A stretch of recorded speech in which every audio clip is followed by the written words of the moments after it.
We should be good to go, guys. All right. So, welcome back, left-hand horrors. And get around everybody who has been following us on this very peculiar campaign of which is a sort of a mix of undead escapade with some thrilling turns and multiverse hopping through strange seas, haunted shores, ancient constructs, undead domains, everything. There's a little bit of everything in this campaign. As our party of liches, undead spellcasters, are in a quest to retrieve all the pieces of the rod, or I should say they're in a race to retrieve all the pieces of the rod of 7 parts. They delved into the realms where the dead, even the dead tread lightly.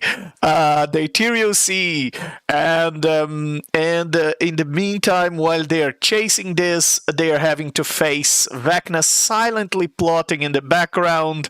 While Kaz, once the right hand of Vecna, and now a vampire, ex-paladin of Vecna, is also planning his deceptions and manipulating the party, and so far competing with them in this race for the Rod of 7 parts.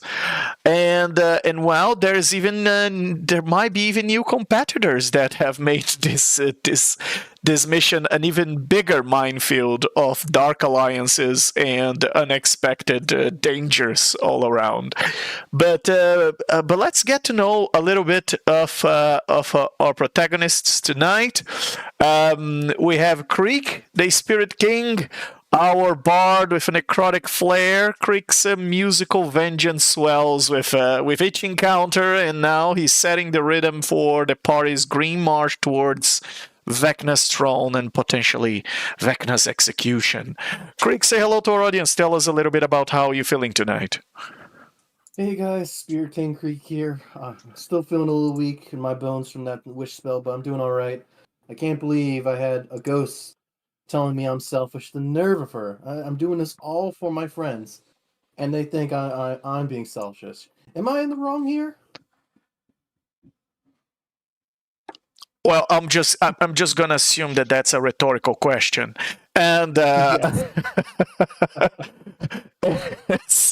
as I think it should not be news to neither you nor anyone in the audience that you guys are never in the right as liches. You are in the wrong side of history. All right, so next we have Midge, our lichen lich, as a druid that was once bound to nature's cycles, and Midge actually started to rot, not only in her heart, but also in her skin and all around her body. And now she is trying to, she's trying to prevent Vecna's corrupting influence to end the balance of rotting in the multiverse. She wants to prevent Vecna from destroying the delicate balance of decay. Midge, say hello to our audience and tell us a little bit about how you're feeling tonight. Super excited because I suddenly feel like I've become a little bit more powerful. And I'm looking forward to seeing what I can do. Very good, very good. And we also have tonight Ronaldo, the Marquise des Lad, who is currently being, should we say, seduced by Evening Glory, a deity, a lesser deity now, who he found, coincidentally, I should say, the vestige in a ritual in Barovia. Evening Glory is also a lich, but a different type of lich. Her sort of lich than curse preserves the beauty, and that's why she never decayed. But Ronaldo now bears her locket and ponders whether he should merge this with his phylactery, his soul jar, or however it is that they're calling these days.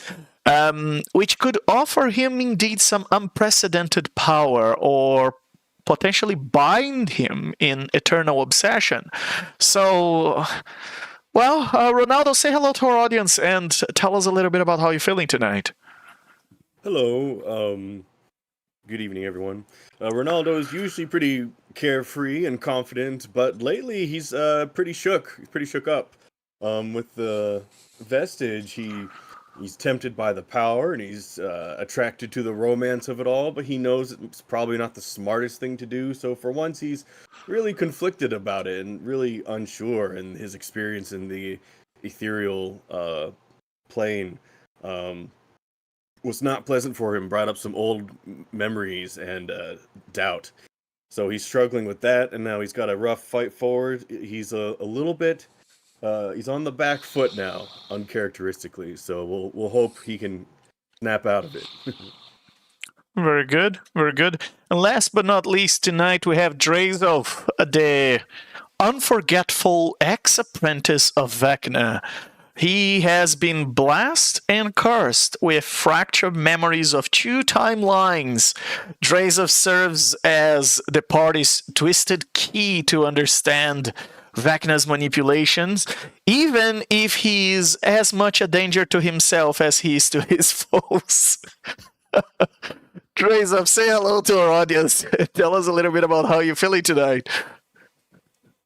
Yes, I am Gelembrael, the unclean, as always. And I am feeling most vexed. First there is this goblin creature that robs me blind, and now there is this devil that shows up out of nowhere and demands our trinkets. Do not like being robbed. It is most irritating. And if you in the audience is slightly confused about the fact that Drazolf introduced himself with a different name every time, that's because one of his experiments have gone terribly wrong, and this remains as a side effect of his fractured memories. All right. Tonight we may or may not have Cyril, our chronology wizard, who is always late. And so he might be tonight as well. And he always says he arrives at the right time, but yes, he also had the, should I say, pleasure or displeasure of meeting his undead wife or dead wife now in the Ethereal Sea.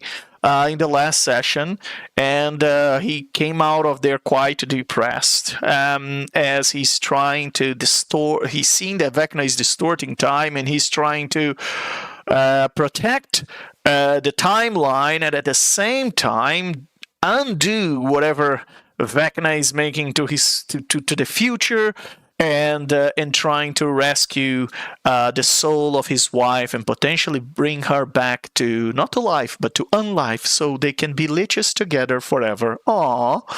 But anyway, we'll see if he joins us or he doesn't tonight. It's a gamble. And let me give the audience a little bit of a recap from our last session, where we had a little bit of everything. The left-hand horrors ventured into the Ethereal Sea on their way to Eberron's Eberron material plane.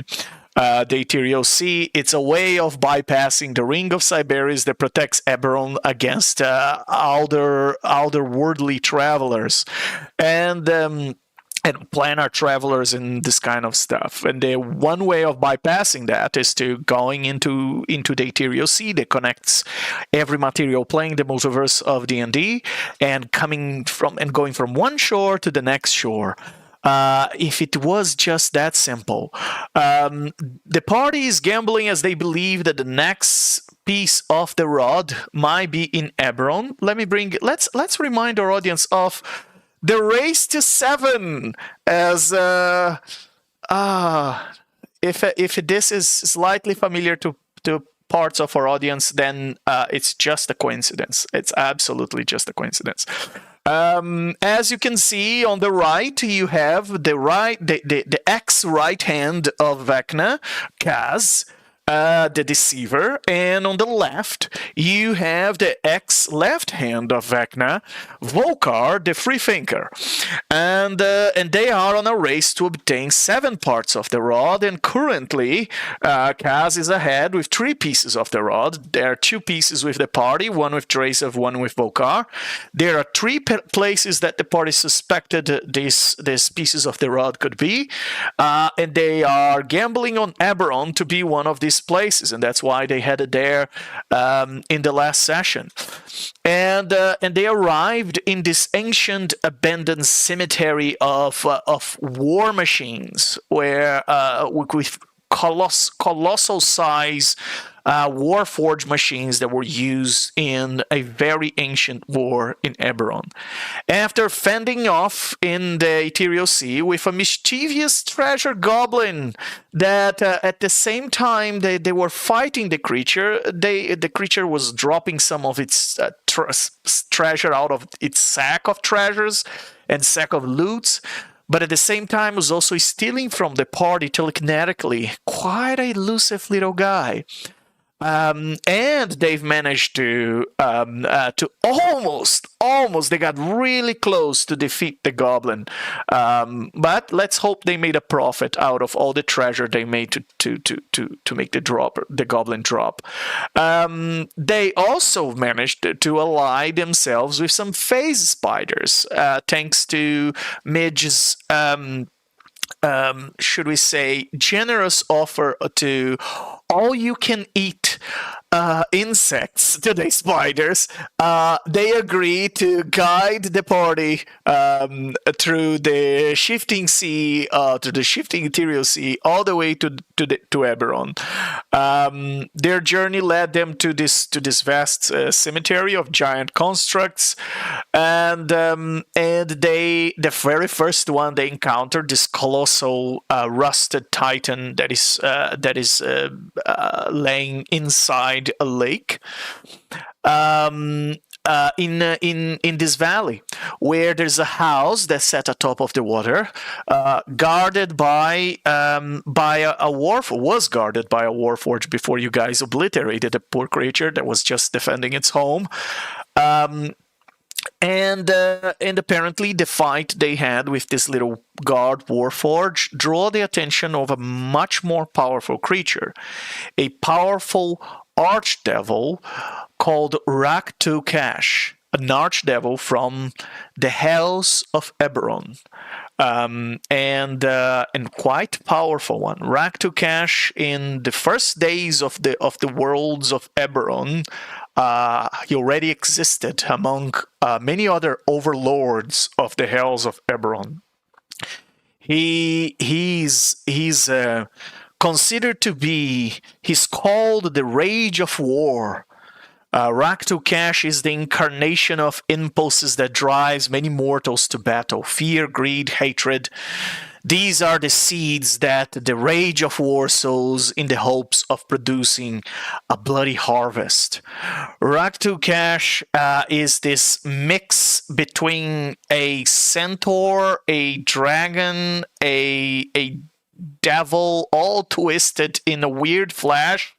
Has a bunch of swords stuck through his body, and he can even summon more magical swords. Yeah, quite a fun sight to see, and with that, the party is started to engage with yet a new party, a new enemy, and in this race for the rod. Who is he working for? Is he working for Vecna, for Kaz? Is he on his own, trying to, expand his domain, use the rod to his own purposes?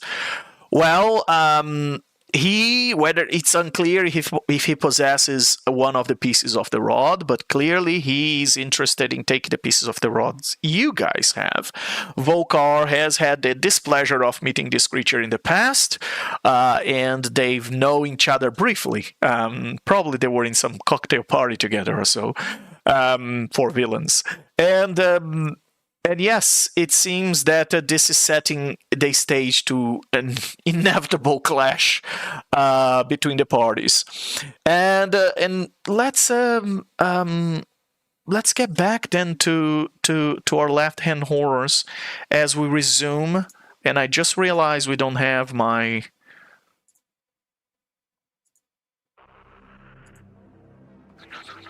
We don't have our...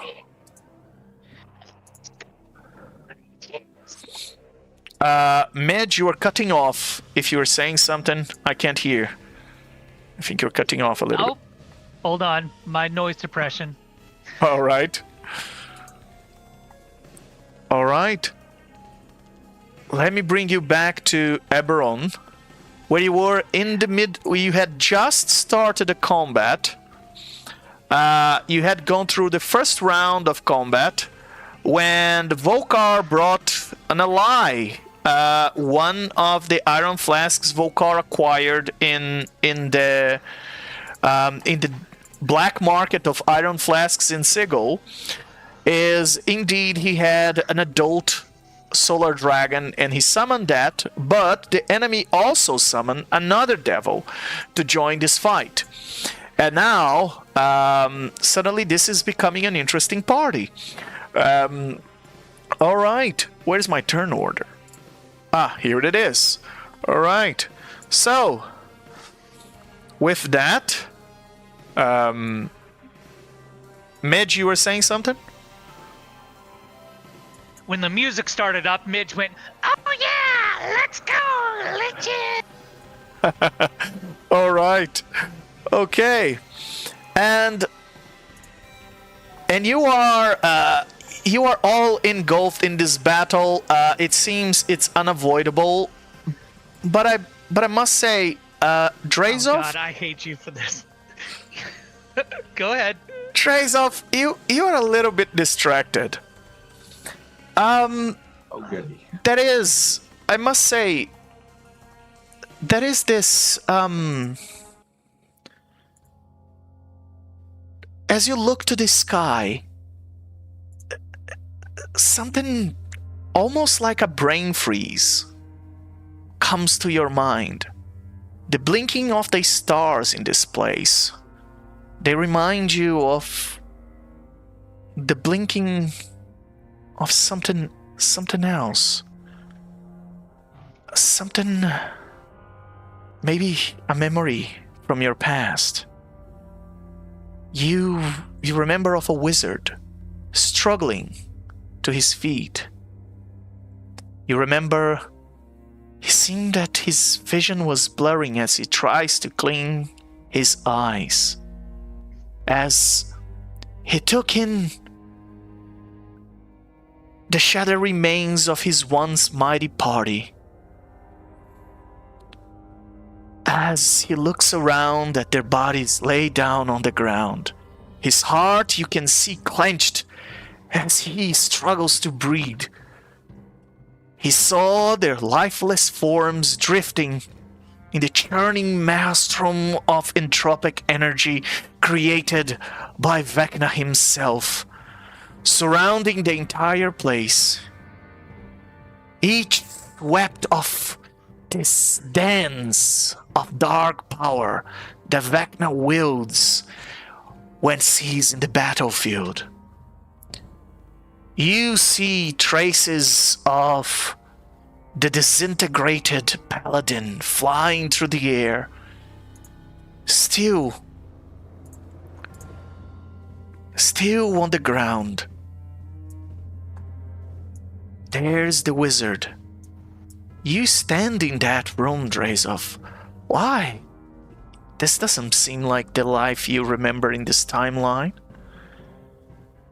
You see the scattered, glowing dust of a previous disintegrated paladin that protected the last member of that party, a wizard, prone on the ground. And you had observed so much strangeness in this chaotic fight. A fighter who saw his swords becoming sentient and floating and attacking him, corrupted by Vecna's magic, when his weapons turned against him, a rogue that touched the entropic clouds at the edges of the battlefield and got corrupted himself and attacked his own party. At some point, you felt you were in the middle of a cyclone, pulsed with unnatural energy. Threads of blackened magic coiling like serpents, devouring spells, turning spells against their casters. And all that party watching helplessly as each spell cast, each weapon used just rebelled against their wielders. You seen their bodies contorted and broken by simply the brush against the seething edges of this dark area, or by a gesture of fingers created by Vecna. Besides, there on the ground, besides the wizard, standed Vecna. After destroying the paladin, thrown on the ground, clutching the rod of 7 parts with trembling hands, the wizard's mind raced as he beheld Vecna towering over him, the Lich god, hollowed eyes gleaming with unbridled malice. The wizard knew, you could sense it, he knew he only had a few seconds. One last gesture of defiance, or perhaps a last gesture of hope. The wizard casts desperately a last wish spells as his words rang out. I wish the rod be scattered once more as it was before, lost across the plains. The rod shattering into 7 pieces, each one departs from this plane like a little comet, flowing through the plains and disappearing. You could see the fury in Vecna's eyes once the rod has escaped his grasp. The fragments blazing out of the room, and Vecna's eyes flared with an almost silent scream. He shouts, "Die!" to the wizard, casting an ultimate power word kill. The wizard's strength faded. He looks at you, Drazolf, standing there in the middle of this fight while you doubt yourself. Have you participated in this? In this carnage? His gaze at you dispassionate as you were the last creature he saw, while his figure becomes more and more skeletal. And his vision flickers, his eyes go white. His one last breath of silence leaves his body. A reminder that this party had done everything, but everything just gone wrong. The darkness have claimed each and every one of them. That desperate spell, they scatter pieces of the rod. And the race for the rod had been reignited in that very moment. As the wizard passes away, Vecna captures his soul and consumes it. Drazolf, you're still confused on what role and how can you be aware of this? It seems to be in a different timing. What role have you played? As you blink your eyes, you are back into that combat. as you catch yourself just gazing at the stars and lost in thought and memory you didn't even know you had. Well, maybe you can process this in another time. And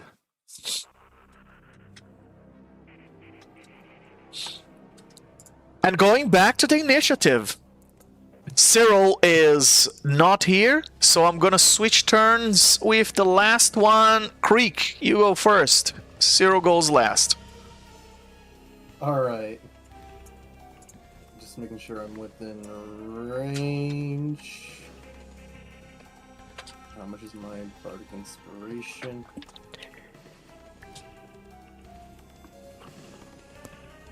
As my bonus action, I'm gonna bardic inspire Midge. And boy, do I adjust the song for Midge. I'll yell, Midge!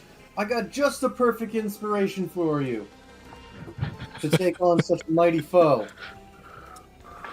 Okay. And so Creek just starts playing more of a mellow tune. And all you hear is, "Did you ever say I just walked away? I will always help you.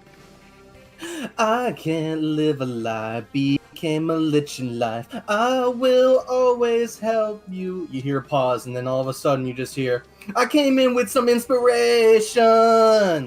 Now hear the tune and sing along. Oh my You god. know, with some motivation. All I ever did was inspire you. Yeah, I inspire you." As you just hear like this orchestral cheering Midge on, you get inspired. Does an ethereal wrecking ball form and you just swing back and forth? Please, come on. Let's make it happen. The roll of my song crashed through that Lich heart as if you just swung into the next chapter of Lichdom. Oh yeah. And then you Love hear it, dude. Creek say, "Alright, good luck." And then he's just gonna run 60 feet. Away or towards us? Oh my god! I'm gonna dash 60 Toward more the feet house. into the house and close the door. I'm having my turn there. Well, you have total cover inside that house. From most things except meteors, probably. All right. And as a legendary action, the creature that just got summoned into this tiger-looking devil, fire tiger-looking devil, just got summoned. Then he uses his warlord's command to give a attack as a reaction to Rak Tulkhesh, and which is an ally. And Rak Tulkhesh will attack with a spawn ranged weapon. He's going to attack. Let's choose one between Drazolf, Cyril, 10. Well, he's going to attack the dragon, which is the biggest thing in the field now. All right, and that is.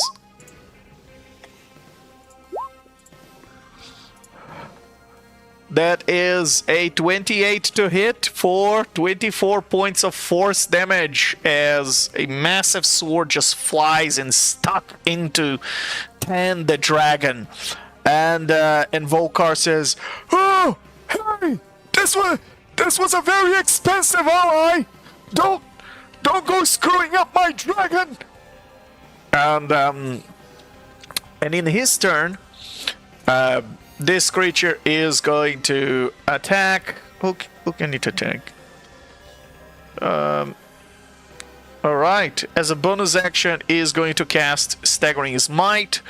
Then is going to move 40 feet towards Drazolf and Cyril. Alright. And it's going to attack one of the two. 1 and 2 is Drazolf. 3 and 4 is Cyril. Drazolf, that's you. As So- a reaction, Drazolf is going to throw up his hand and go, no! And he's casting shield. All right. Okay. Let me go ahead. And here comes 3 attacks with the great sword. 1, 2, 3. I think I did one too many. That's a 22, a 12, and a 15. The With 22 hits. the 22 hits. Okay. So the 22 hitting, you take. You take 9 points of slashing damage. This is magical. 1 point of force damage, and then there's the staggering smite, which is 18 points of psychic damage. And you gotta do a wisdom saving throw. DC 18 against. Or you have disadvantage on attack rolls and ability checks, and you can't take reactions until the end of your next turn. You get inspiration out of that. Very good. And alright, so the creature gives you a total of, altogether, 28 points. 28? Yeah, of damage. That's the end of its turn. And as a legendary action, Rak Tulkhesh is going to...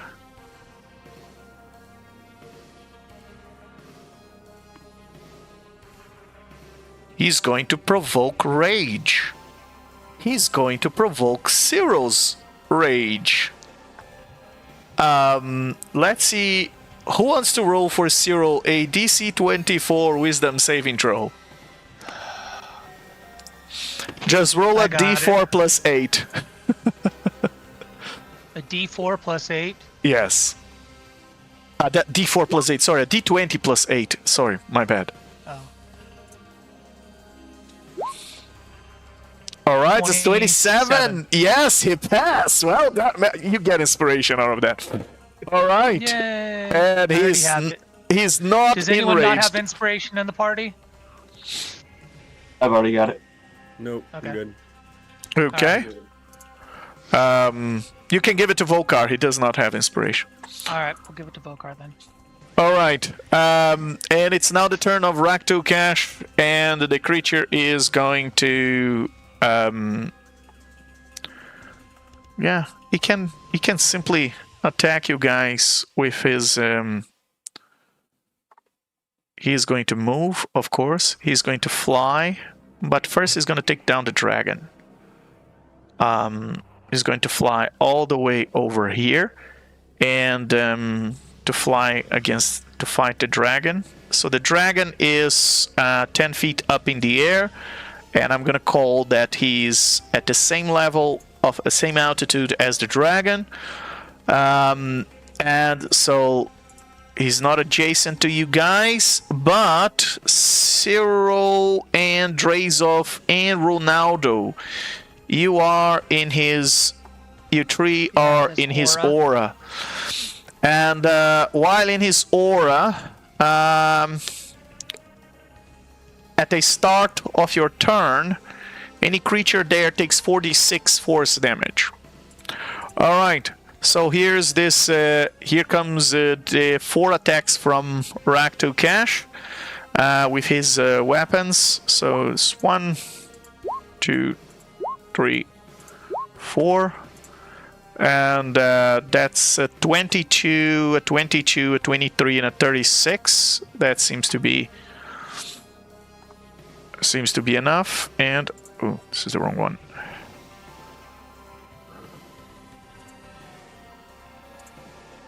That's a 27 points of damage, plus 29, plus 32.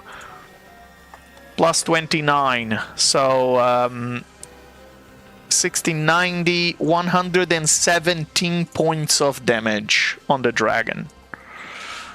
And you see that the dragon is in terrible shape. It's been slashed like sushi. And the poor dragon. It took so much damage, 10. And that's Rak Tulkhesh end of his turn. And as a legendary action, 10 is gonna fight back, and she's gonna release a burst of light, and she emits a magical burst of light, like solar light, in a 30-foot radius, like a flash for a second. Each creature in that area must succeed on a DC 23 Wisdom saving throw or being blinded. So I'm gonna put here a 30 feet radius briefly, so you guys can see who is in that area. Everybody. Holy crap. So Blinded so bad. so that's a Wisdom save, DC you said? DC 23 Wisdom save, or you're blinded. DC 23. Well, good lord, that's Take gonna it make as things all passes. difficult. I I will use that inspiration. Or Same. actually, I'll use my heroic inspiration before I use the bardic. Very good. There we go. I used my inspiration as well. Yeah, I passed on that one. Okay. Excellent. Who wants to roll for Cyril a 1d20 plus 8? I'll do it again. I worked last time. All right. Nope. Does he have inspiration? He should. He does, yes. You can use his All right. inspiration. Alright. Nope. All I can right. give him mine. All right. Try again. Nope. Ugh. Wow. Okay. Alright. Well, the good news is that, well, Cyril is blind, but so is the tiger enemy in front of him. And Rak Tulkhesh is probably not, but well, let's check. Yeah, no, Rak Tulkhesh is not blinded by the flash. Okay, who else? Everybody else passed? Mhm. Everybody else passed, or someone failed? Someone failed I a think wisdom? the only one who failed was Cyril. Cyril's the only one. All right. Okay. And But we with did that, burn all our heroic inspiration. Yeah. very good. And You with used our resources. Drazolf, what would you like to do? Hang on. You said we have to make saving throws at the beginning of our turn for some damage, right? You don't have saving throws at the beginning of your turn. If you are in that orange area, let me remove this, because this is gone. If you are in that orange area around the creature, which you should be seeing, not sure why you're not. No, we do. Let me see. I don't. It keeps going on and off. Oh, there we go. It goes off when I scroll for some reason. Okay. Yeah, for whatever reason, you guys can't see it, but it's there. It's 10 feet radius. Let me try and do something else. Does the Tiger Fiend have to do it too? On its turn? No. All right. So a creature that starts its turn there takes 46 force damage. Don't know why I'm rolling like this, but so that's 12 points of damage, Ronaldo. Drazolf. Well, Drazolf, if you want to swap turns, I can help you with your saving throw. Wait, do we get to make a saving throw on that? There's no saving it's throw. just automatic. It's Oh, just okay. 12 okay. points of force Okay. damage. All right, never mind. Go ahead. All right. Real quick, can I get a marker for my spectral mind, and also for my familiar, who is invisible and has been following along? All right. What is your familiar? He's a closet. He's a A closet. Quasit. All He's a little right. demon guy. Tiny in size. Okay. The spectral mind is also tiny. Like the spectral mind to be right And your there, spectral and, mind is a book, right? Yeah. All right. So here's the Quasit. I'm gonna give you control over it.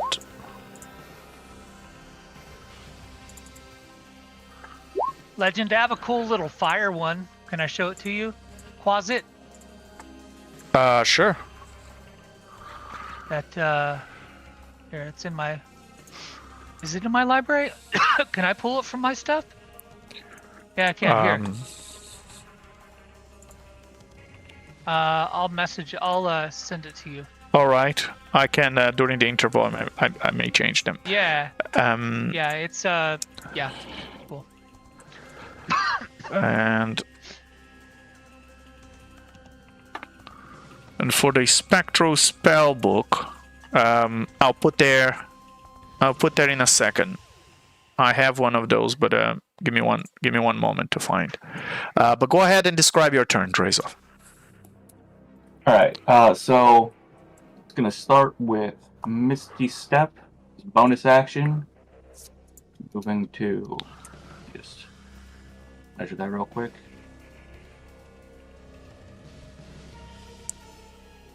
Yeah, about there. Ish. And he's going to pull from his component pouch one of those little vials of fresh blood that he gathered from the altar in the death house. Yeah. Pour it out in a circle around him, and fling it toward the little tiger cat thing. All right. Landing right there. And as he does this, he chants, Danarok, fearsome beast, rise from the abyss, and at your hatred feast. And he is casting, let me get my spell list again. Summon Greater Demon at 4th level.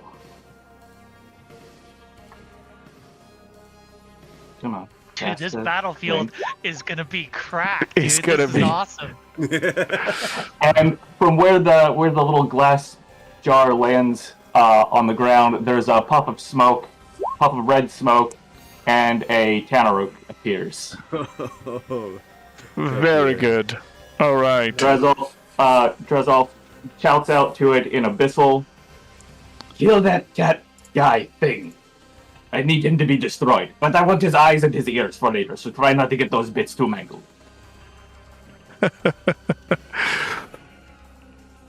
All right. Let me bring it.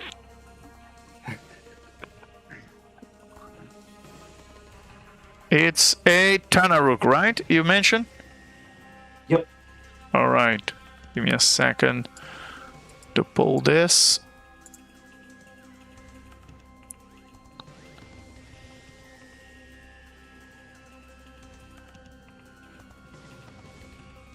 Oh boy. Oh, and that aura that the demon does that count as a spell-like effect? No. Okay. Oh, interesting. Yeah, it goes away if you scroll in too close. You have to scroll out, like, the aura of him. It's not even scrolling in and out. For me, it's if I move the map up or down, which is so really? weird. Yeah, it's so weird. All right, roll 20. Come on, help us out. Can you see the token? And when you get it, I'm not seeing it yet. There we go. It's there. There it is. There we go. All right. I'm gonna give you control Now, over if I it. understand the mechanics correctly, you, as the DM, actually gets control over what the creature does. I just get to shout verbal commands at it. All which right. It obeys until it manages to succeed on a charisma saving throw that gets it out of the thing.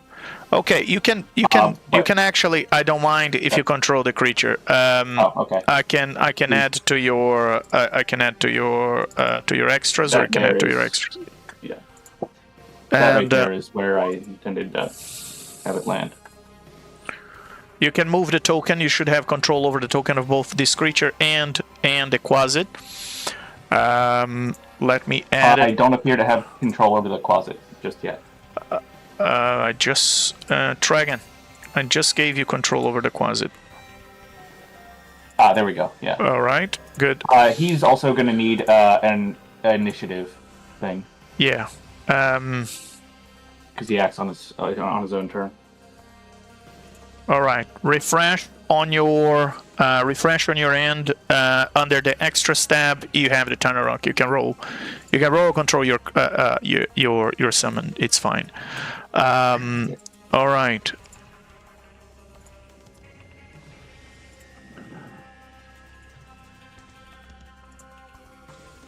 And I think he goes on his own turn rather than on mine.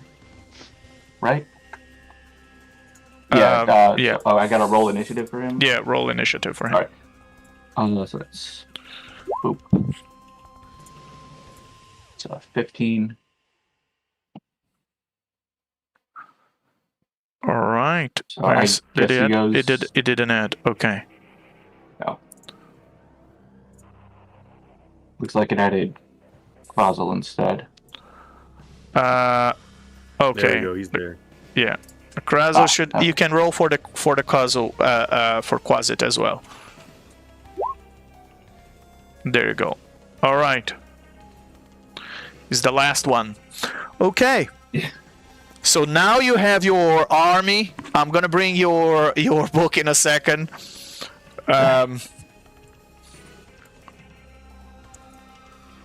All right. What would you like to command? Oh, I already commanded him to... Because I commanded him on my turn, not on his turn. And I commanded him to attack the this fire cat guy. All right. And he's next, so you can roll the attacks. Oh, Under your extras, you should be able to roll it. yeah. Oh, that's the wrong... Sorry, that's the wrong... Looking at the wrong... guy.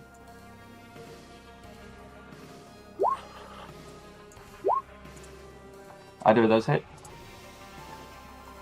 A 20 hits, yes. So the bite hits for 6 points of piercing damage. You have advantage, however, because the creature is blinded, so roll again 2d20s. Alright, so the Great Sword will hit. That's for another 12 points of slashing. And this is a concentration spell, right? Yes. Yeah. All right. So the Tanaruk comes out of the abysm, and of course, with a pleasure, it will attack a devil, and immediately starts to attack Mordekash, as if it has been here all along and knew everything that was going on. All right, as a legendary action, seeing the Tanaruk into the field, I assume that's the end of his turn. Yep. Rak Tulkhesh, as a legendary action, it will dispel magic, and will attempt to dispel your summoning. And it got a roll. What was the level you casted? Fourth. Fourth. Okay. So. Okay, gotta roll a DC 14. Should be.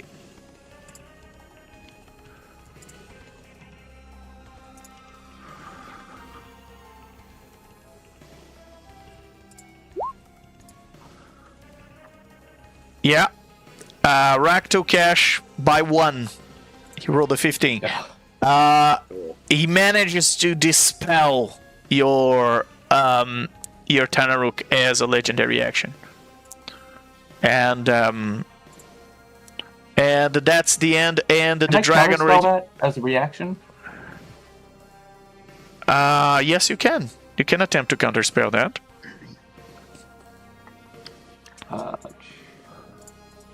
Or wait, I used counterspell before my turn to cast shield in the. Use your reaction on this round. So is that already burned my reaction? Yeah, okay. You've burned your reaction. That's true. All right. Cyril What is have your AC now? It's 17, right? For the time being. Yeah. Does Cyril have counterspell? Probably. Yes, he does. Let's cast his counterspell. There you go. And since this is a 4th level, I have to burn a 4th level spell slot for his counter spell. And that's his last 4th level. And 0 counter spells that dispel magic, so the Tanaruk is still in the field. Heck yeah. Nicely done. Very good. Ronaldo, what would you like to do? All right, Ronaldo first. Oh wait, I have to take the damage.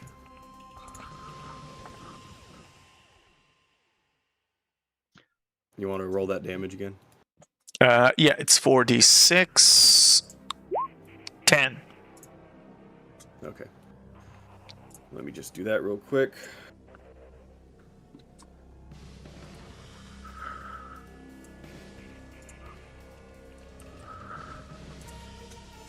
Oh, my screen went black.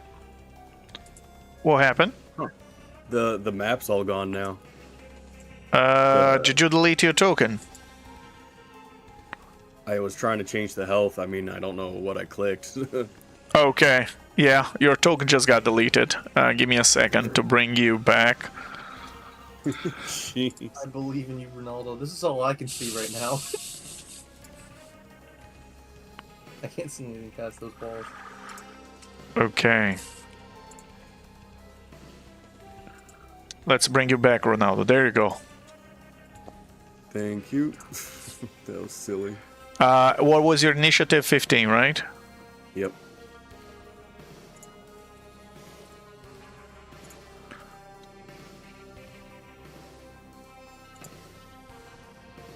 All right. All right, so Ronaldo, we can use the items we got last time from the treasure goblin, right? Yes. He's gonna take a swig of his potion of fire giant strength. A clear liquid in the vial as he pulls it out, but with a floating fire giant fingernail in it, which dissolves as he throws it back. He now gets a strength of 25. And he just, as he, fire starts to go around him and burn as he gets larger and larger. Let me just go back here for a second, Ronaldo. Cyril could not have casted counterspell because he's blinded. Oh, you are right. So, unfortunately, the Tunarak is gone. But go ahead. Go ahead. There's Tunarak over here. Yes, exactly. he's here and he's not here at the same time. All right, Ronaldo, what would you like to please continue? So it seems like flames seem to engulf his body as he beefs up and gets really strong and flicker and absorb into him somehow. And then next, he is going to cast at 5th level Circle of Power. So an aura of just fire and flames burst and start to pulsate around him. In a 30-foot emanation, while in this aura, myself and my allies have advantage on saving throws against spells and other magical effects. When an affected creature makes a saving throw against a spell or magical effect that allows the save to take only half damage, it takes no damage if successful on the save. Excellent. All these intersecting auras. Yeah. And then he's going to move. Since the fire cat is blinded, will he incur an attack of opportunity if he steps up to him? No. You're not gonna take attack of opportunity from the blinded creature. So now with Ronaldo standing there, he should get a lot of people: Midge, Cyril, Drazolf, and even the dragon. I want Very to good. get just a little bit further over so you're fully out of the aura. I mean, it Yeah. might move Because next turn, but for right now. Midge was just about to yell at you. Move over to the left just a bit so I can see him, please. Yeah, his aura had been disappeared from me. All right, that should be good. And he's just like, whoa, pulsating with power, flames emanating from him, from our forge clear here. And that will be my turn. Very good. And Midge, what would you like to do? So the first thing Midge is going to do is she's surrounded by all of this halo of spores. And with the bonus action, she's going to hurl her spores. So what I need is a 30-foot... Wait, let me double check how big the hurt. 30 feet away, 10-foot cube. So it's gonna go like there. Maybe here. Hmm? It's a 30-foot cube. No, it's 30 feet away, 10-foot cube. Okay. Okay. Which should still get the Rak Tulkhesh because he's 10 feet away. If it's a 10-foot, if it's a 10 by 10, then that cube's too big. Because that was a 20 by 20. Because you're doing the radius. Oh, so it'd be like that? Yeah. Okay, then I'll just do it. This is a side Then- right here. There we go. Yeah, All right. just so I can get the corner of. I'm trying to get both of them. Yeah, you can But get both not- of them. You can get both of them. Go ahead. Just in the corner. Yeah, cast a spell. Just in the corner. Yeah. Okay. So it's not a spell. I just need that cube to be Oh. there. So my Okay. my aura goes away, and the spores will reside in that 10-foot 10-foot cube.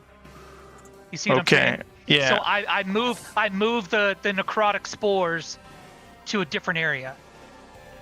Okay. So you take my aura away and put that cube there.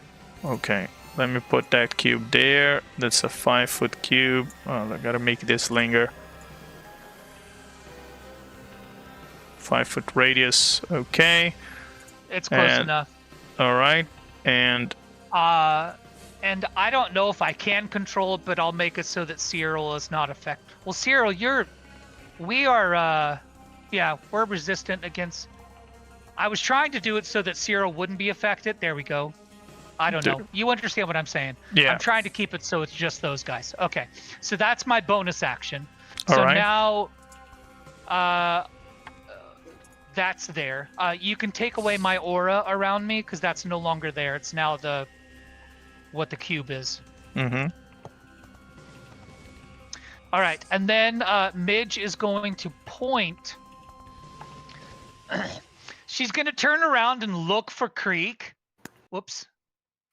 And she's going to be upset that he's not around. And at 7th level, is that what this is? 5th. At 7th level, she's going to point at the tiger guy and say, Creek, I got a song for you. and she points at the tiger and she goes, This tree could use some leaves. Who am I to make a tree? and she's going to cast arboreal curse on him. So it's That's basically like a saving throw. He has to fail. I'm trying to turn him into a tree. So he makes I now have concentration. He needs to make a Constitution 19 saving throw. If he fails 3 before he succeeds on 3, he turns into a tree. So this is on Creek. No. I was on the singing cat. a song. I was Oh, singing okay. a song. I'm I sing pointing. a No, I'm. song. This is on the I'm cat. doing it- Very good. I'm doing it at the cat. Yeah. All right. So it's concentration from me, but he needs to make a Con 19 save on It each of his passed. turns. It passed? Okay. Yeah. That's fine. So he needs to pass 3 times before he fails 3 times. That's Very basically good. it. It's like save it. Yeah, it's like like a a death- saving throw. death save. Like a death save. Like death saves. Yep. Very good. And Midge will back up just a bit. She'll stand next to the rock right here, and that will be the end of my turn. Very good.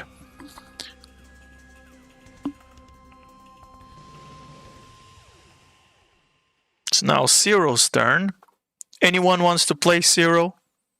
I thought he switched with me. He Oh, did. sorry, I misinterpreted. This is that. you, yeah. All right. So I mean, one- I'll do his dice rolls. I just don't know what he has. I mean, Okay. since I've already been rolling for him, I don't mind to continue rolling for him. Okay. I would assume he would target the tiger before he goes after. Yeah. Well, he's gonna take the force damage first, Yes. 46. but he's blind, so Yeah. So you So gotta make a saving throw. for what? For his at the end blindness. of his turn, he's blind. Cyril is blind. Yeah. He's blind. Yeah. He So I is. guess just have him make. A He's saving throw blind then. until the end of his next turn. So until the end of this turn, he's blind. Yeah. All right. I mean, yeah. I was gonna say, can There's we no roll save. D20? There's no save. Okay, that's There's- fine. Yeah, just have he- him become unblinded. I think. Yeah. At the end of his turn, he becomes unblind. What can he do? Do you guys agree with that? Or just have him step forward, see if he can reach out for the tiger guy and do a melee attack, because that doesn't require range. Would he remember that guy's right next to him? I would think so. Yeah, because that happened before we got blinded. So does he have a Before he got touch? blinded. A touch spell? Or I'll just make him. Melee attack? I'll just make him take defensive. Defensive Ready action spells. shield or whatever. So yeah. So does he have Misty Step? Could we get him out of the aura at least? He needs line of sight for Misty Step. yeah. Oh right. Never mind. He needs So what he's I mean, gonna do? He's got that long sword. Just have him step Yeah. to the 11 o'clock and take an attack at the. He just the cast. tiger. He just cast protection from evil and good, since he's There you fighting go. a fiend. Yep. And with that, he holds concentration and he is protected. It's pretty good That's first smart, level that's good. spell against the fiend. And as a bonus action, what can he do? Yeah, he doesn't have many bonus actions. So Would yeah, he be able to, while blind, like walk out of the aura he can in a without random. incurring an attack of opportunity? He can in a random direction. He won't take an attack of okay. opportunity from him. But what I'm gonna do is that I'm going to ready action his bonus action to, as soon as he's no longer blinded and he can see, he'll teleport 30 feet away from the battle. Misty Step. Yeah. Yeah, he'll miss the step. So, and with that, his turn ends, and as he turns ends, he teleports 30 feet towards you, Drazolf. Right there, as a misty step. Triggers his ready action. That's his reaction then, right? Yeah, that's his reaction and his bonus action. And he's holding concentration on protection from evil and good. All right, and it's now Vocar's turn. While Vocar is pissed off, and he says, "You're not taking our rods away from us, you foul, cunning devil. I will make sure you Hey!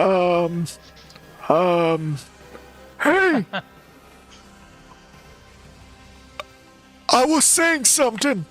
And, well,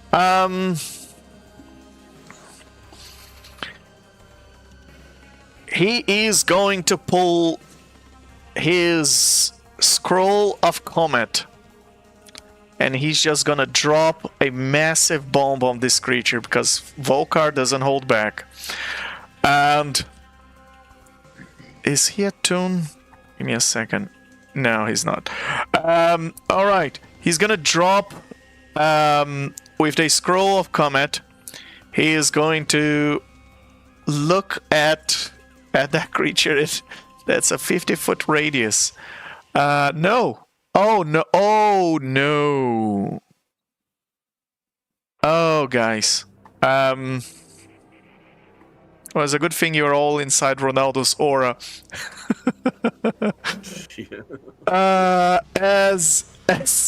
Okay, I'm gonna do this for Vocar, to be as far as away because it's a 500-foot radius. What the hell are you doing to us? Oh, let my house No! protect me. Please protect me, house. It's bad enough we have He's to going. fight So it. what he's gonna Oh my do? God. So what he's gonna do is that he's going It's to cast. everything. Yeah. He's going to cast far enough. Or He's dragon. that he's going to. Actually, he can summon 10 back as a bonus action to save 10. And then he can cast this with his action. So, and he's going to cast far enough out of the map in order to just Doesn't he have to catch have the line of devil. sight? He does, but the map continues. The world continues after our map ends. All right. All right, and so the creature gotta do. Oh boy, this is gonna hurt. The creature's gotta do a DC 20 Dex saving throw to avoid. Oh, so many dice! Look at that. That's pretty. 167 points.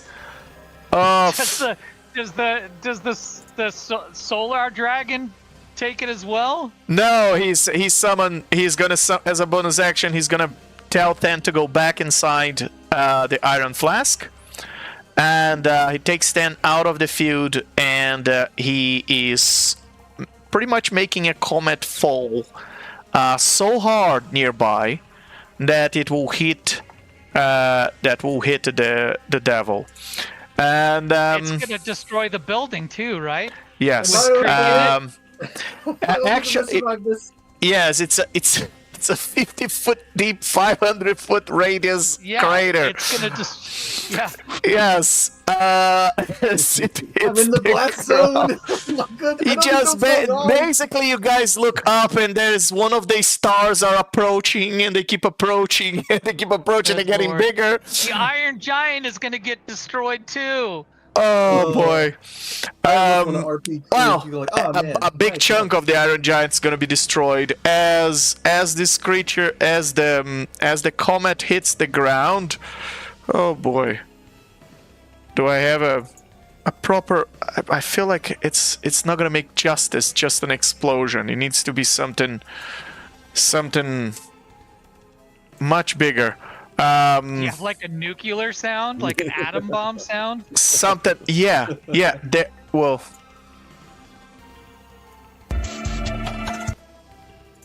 I just shoved I can tell you this, guys. I did not see this coming.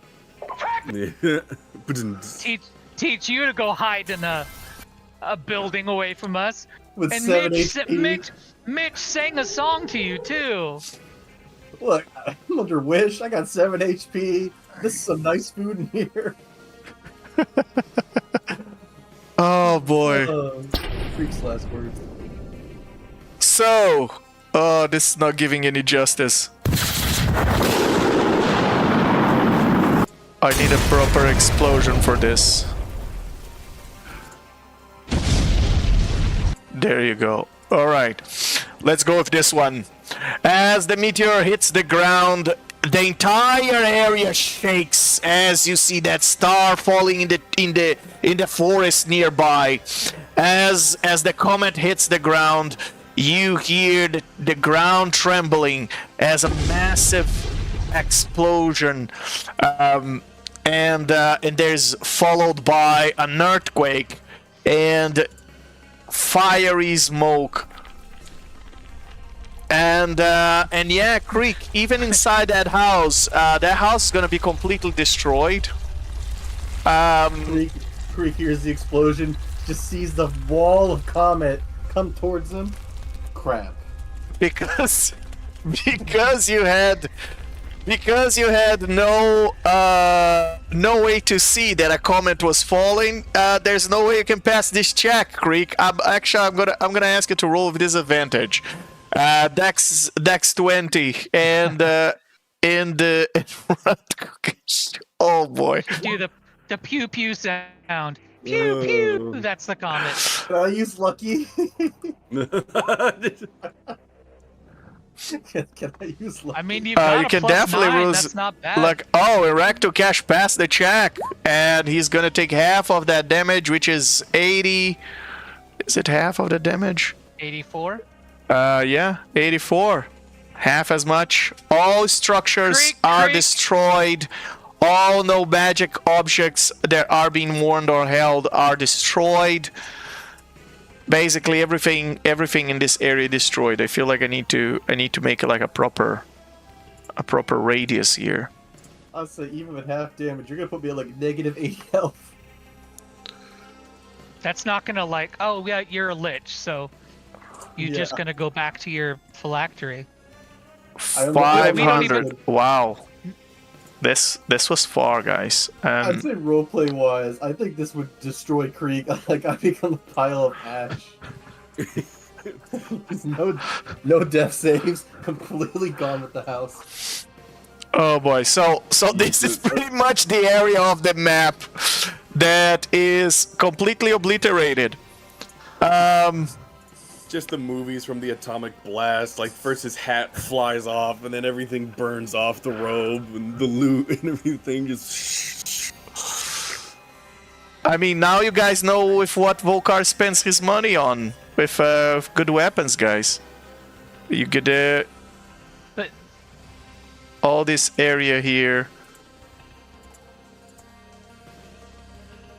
Jeez. Migs turns around. Holy shit, Vocar! Yeah! That will teach him not to mess with me! And Him and his stinking bard, he says with his memory loss. You know what the worst part is? I didn't even think you guys were like, oh my goodness, we're all dead. That's like Krieg's last words. Krieg, well, Krieg, you can play Zero. Yeah, there you go. There you go. That's the real reason why I did it. Play your best Zero for us. We'll see in 10 days or a week. Vocar is very forgetful. He forgot you were inside that house.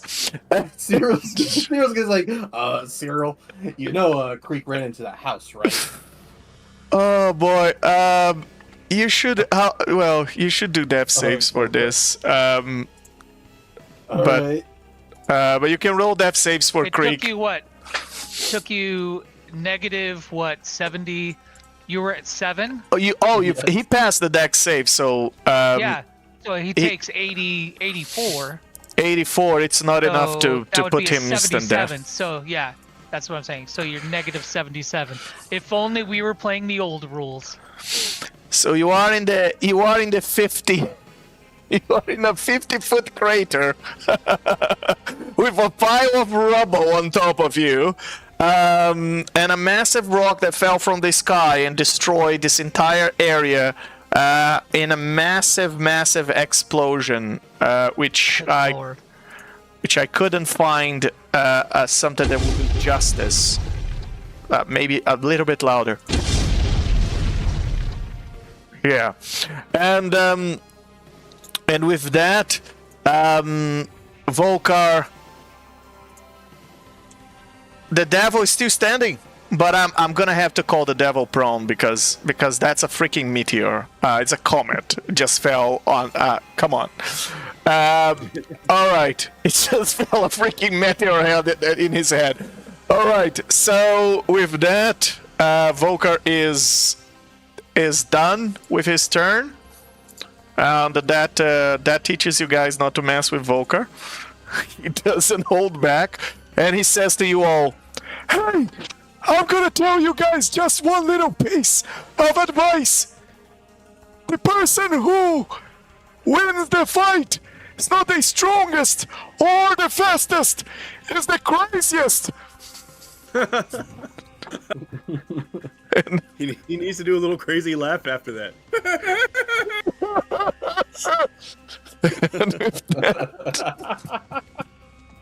Greek, roll a depth save for us. All right. One failure. By the way, anyone saw Greek? I think he went into that little shack over there. What? Uh-oh! I think it's gone. Well, don't worry, it's just another body. Hopefully we can loot him later after we're done with this devil. And Goodness gracious, Vocar's like doesn't have any sympathy whatsoever. hey, liches can die. It's just a body. You guys resurrect a few days No, later. it's the stuff. No, him looting our. Oh, because we can give it back to him. Yeah. All right. All right. So. I thought Vocar was just. I'm so used to the stupid treasure goblin. I was like, oh, he's gonna take all of his stuff. Oh, and since this is the third time you talk about the treasure goblin in this session, No, you hear its laughter, and He's it's gonna loot me. and What the no? God. guys, I gotta tell you, the treasure goblin, you found it in the Ethereal Sea, the land of the dead, which makes you think, is this a ghost treasure goblin?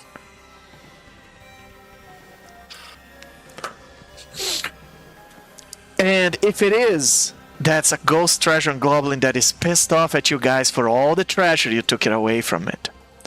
And is here for vendetta. So bad. And he's pissed.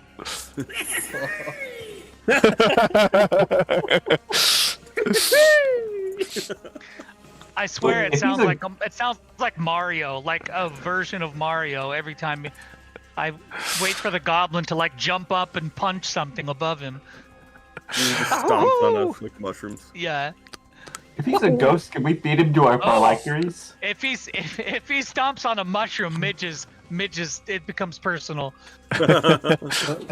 Midge, that is a 500 foot, that's a mile long area of destruction here now in this valley of defeated colossus and old war machines. There's like a massive crater. Vocar just shaped the entire landscape of this place, and there were mushrooms in this forest, a lot of them. Just saying. I know. So, what is your familiar doing, Drazolf? You did hear Mitch turn around and say, "Holy shit, Vocar!" So she did react to it. Yeah, that's true. That's true. Hero saw this in one of these timelines, but he decided not to say anything. He just By the wants to way, fight. you can get these spell scrolls in Sigil. They cost you like a kidney or something, but hey, better than nothing, right? Look at this. Look, but the motherfucker is still alive. We're gonna have to take him down. Vocar, we don't have kidneys, remember? I can Why? find You kidneys. already They sold are both of plentiful. yours? Maybe. They Drazolf, don't you were have to be saying? your kidneys. They're just kept in like canopic jars somewhere. You have kidneys, Drazolf? Oh, I'm just saying that they don't have to be your kidneys for you to sell them. I've got the collection. He's like, sure he has kidneys, and he reaches in, but he pulls out what look like 2 little raisins. All right. Hey! Who joined us? Hey! Oh, look at that. Excellent. Hello. Right in time for the boy. interval. You just missed a 500-foot comet that destroyed our entire map. 500-foot Man. radius that destroyed the entire map. Yeah. Yeah, it killed me. All I'm gonna Yeah. say, a wizard is never late nor on time, but arrives perfectly when he's needed. We And knew you were clearly going to need- say that. Your character is holding concentration protection for evil and good as he was blinded for some time, and he managed to teleport. And so far, he hasn't done nothing very useful. Oh, the treasure goblin is Sounds right. back. Sounds right. Oh, Yeah. fantastic. It just showed up. Yes, Right before it's you got here. and you guys think that he's in the bottom of the crater, and he's going to loot Creek because course. Payback is a lich. What is your familiar he- doing, Drazolf? What now? What is Oh, your right, familiar yeah. doing? He's just going to move right up here next to Drazolf, and because there's not really much he actually can do combat-wise. He's just here to provide me with spell resistance. The spectral mind, however, I'm not moving it. I'm just putting it back where it should have been because it doesn't move in combat without me making a bonus action, and it started out down here. Okay, So, yeah, put it put it whatever you. back there. Yeah, all right. Yeah. And okay. Also, I And- just want to point out that what Cyril said earlier is that he looked into the future, saw that we were going to be blasted with a meteor, and decided to arrive after that happened. Which I find very, very sus. I mean, I'm a lich. I look out for myself. What, can you He blame me? knew it was coming. I mean, you know, Mr. Burns rolls his fingers together and goes, And guys, you hear Vocar saying, "Hey, I think the freaking loot goblin is looting Creek. Ah, this is not good. Who has the other piece of the rod?" Oh god.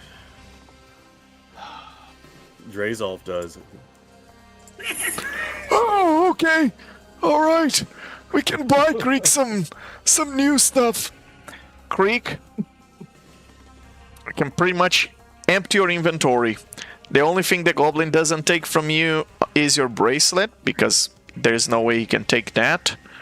The shard of Ziluan, he can't take that.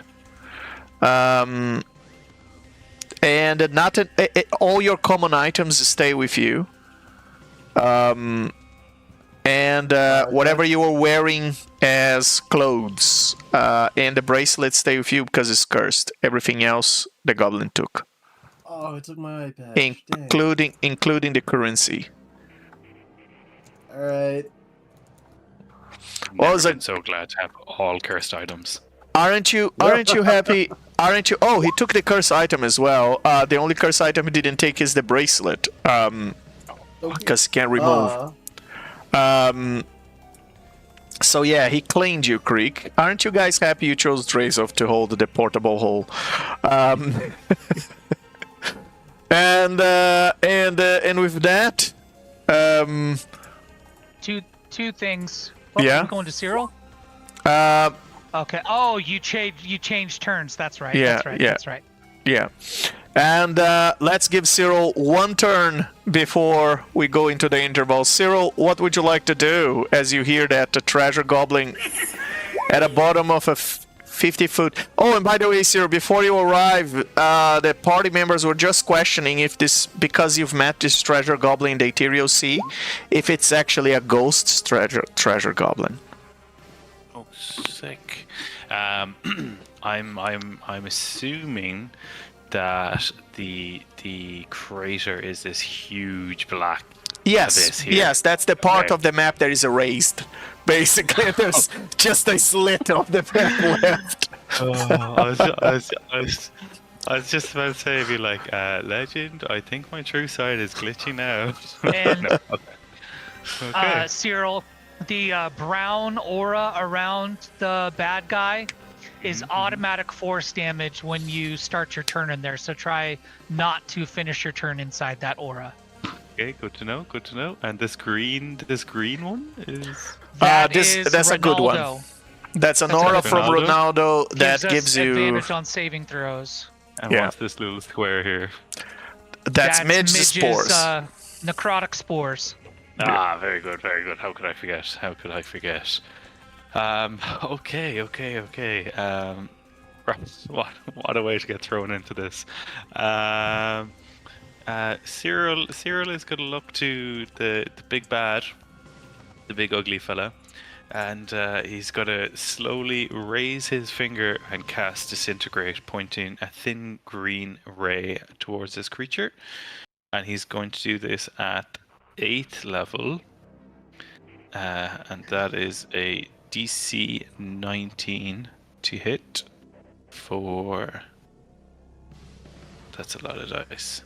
For 99 points of damage. And if he... Yeah, let's see if he passes first. Very good.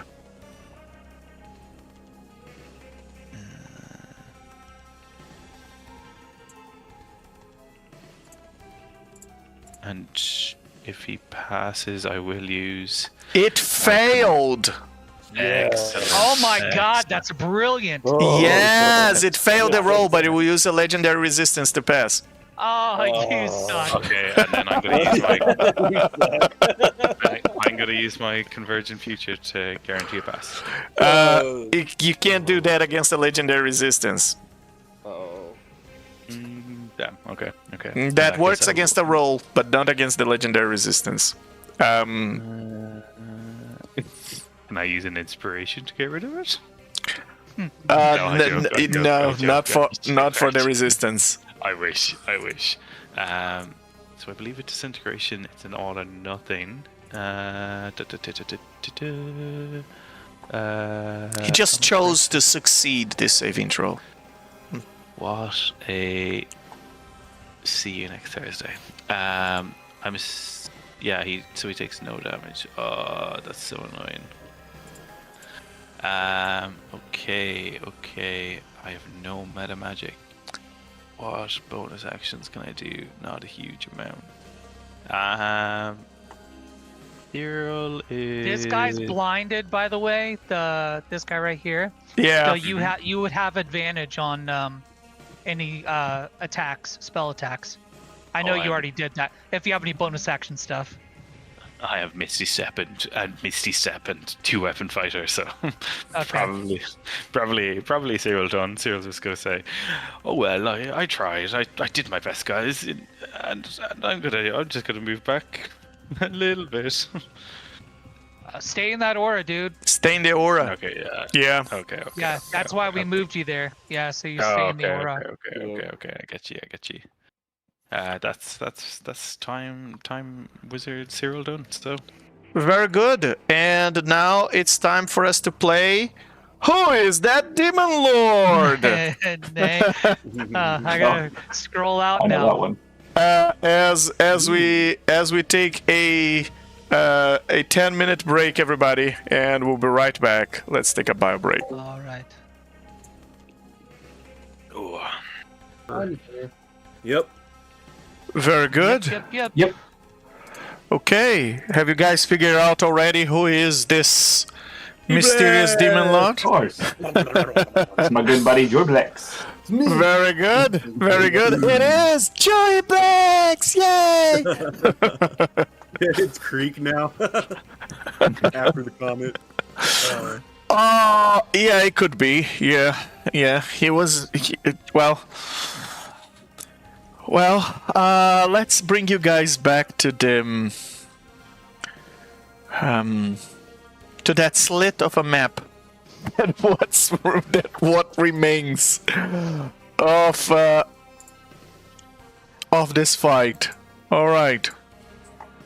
So wait, does Cyril get his turn again now? Turn again? No, he already did his turn. Oh, okay. It's now. Yeah. So immediately it's going to take. It's going to take.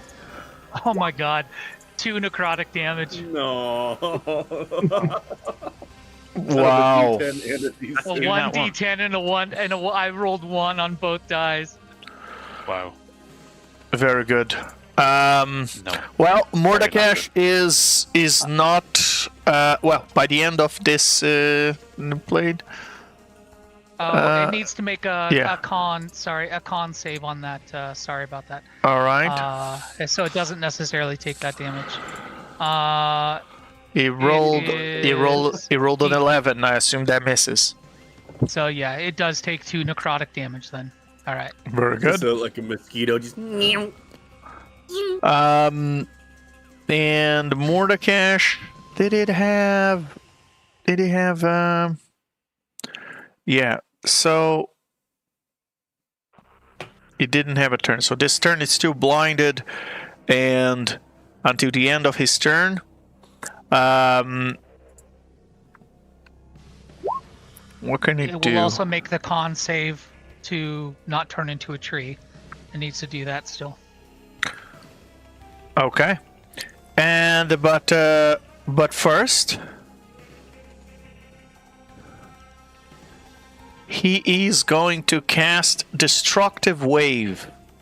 Oh. As the creature just pounds its sword into the ground, just pierce the ground with its sword, and a divine energy just ripples outwards from it, crackling the ground. And each creature within 30 feet of it must make a Constitution saving throw DC 18 to avoid. Can I counterspell that since this is a new turn? It is. You didn't go before him, did you? No, you go after him. So No. it's on the start of your turn. You get the reaction back. Oh, okay. All right. So with that, it's 6 points. Oh, look at that! I've rolled 4 1s. So that's 6 points. You got that from me. Yeah, that's 6 points Why'd of you roll thunder five damage and 20 points What's the save? of radiant damage. The save's a DC 18 con save. And we have advantage with Ronaldo's. Okay. Yeah. That's a nat 20. Nat 20 for Mitch too. Excellent. You all get inspirations from those nat 20s. That's what's going on with my roll or my D&D Beyond. 1 second, I gotta reload that. 'cause it's Yeah. not All right. pending. Every other Oh, okay. session is Well, Well, that you've one. passed. Yeah. crying out loud. You gotta roll for your Quasit as well. Oh, right. Oh. Well, if he passes or if he fails, he's gone. Actually. Well, remember, if you're within the aura because of the spell, if you pass the save, then you get no damage. Oh yes, that is true. That is true. So he has a chance. If he passes this save, he has a chance. So Right, you're him. saying there's a chance. There's a chance. Excellent. No, that's just not a Constitution save. That's just a straight on roll. I'm not sure how to. Roll Yeah, his if he doesn't have a save. specialty on the save, it's fine. You just roll the roll. He has advantage, however. All right, it's gone. Would like to point out, however, that he was still there while the wave was hitting us. So I think his resistance to magic, his magic resistance, still affects me for the effect, or for figuring out the damage there. Although I guess I passed, so I don't take that. Never mind. Doesn't matter. Yeah. All right, and And Cyril, did you pass? I got an 20. Very good. And with that, everybody who passed takes no damage, and he just looks silly as he just looks around, hoping that he destroyed everybody, and he just realizes that no one is dead. He's still blinded. It's like he's smiling, but his ears are twitching. Like, huh? Do I hear bodies dropping? What? And as a legendary action, Rak Tulkhesh is no, he's gonna do nothing because he hasn't started his turn yet. Drazolf, what would you like to do? Hold on, he's got to do that con save for me. Oh On yeah. 19. Oh yeah. And it failed. Yeah. All right, so he's 1 and 1. Yeah. All right, so Drazolf, having seen that wave of energy just flip his familiar out of existence, just, oh, I'm going to get really earful when he comes back. Never hear the end of it. Okay, so you big fellow over there, you think you've got tricks, right? Because you sent away my minion. There is no shortage of those. I've got a great many friends in the abyss. And real quick, out of character, I have a question about what I can do with the spectral mind. First of all, since I can use it as the point of origin for casting a spell, does that apply to spells that are cast as a melee spell attack? Or no? Yeah. Yeah, I would say so. Yeah. Okay. Second question. Since I can move it through characters, but not objects, but it must be moved to a location that is unoccupied, I'm assuming that for the most part I can't put it inside, like leave it inside another creature, but I'm wondering that since you can put, say, an entire party of medium-sized creatures inside the belly of, say, a kraken, or, feed them to a Tarrasque or something like that, there might be sufficient internal body cavities in a very large devil to accommodate a very small, or a very tiny spectral entity? Yes or no on that one? Okay, so if the question is, can I put the manifest mind inside an enemy creature and just Inside the leave belly of this guy. inside Yeah. the belly of this guy and just leave it there? No, mechanically, it has to end its turn on an unoccupied space, and that's Alright, that's I not figured that technically was a an long unoccupied shot. space. Yeah. I figured that was a long shot. All right, fair enough. So he is going to once again pull another vial of that fresh blood, because he gathered quite a few of them from the altar in the death house. Pour it out in a circle around himself and cry, "Tiresome Tanarok, your work is not yet done. Rise back up and have your fun." And he's gonna flick the now empty vial right here, and once again, in a puff of red smoke, yet another appears. Heck yeah. Very good. Let me go ahead and cast that. Oop. All right. Move the creature to where you want it to be. He's exactly where I want him to be. All right. Very And good. Again, going to yell at him. He killed that fire cat. Roll And when initiative you're for done him. with that, oh right.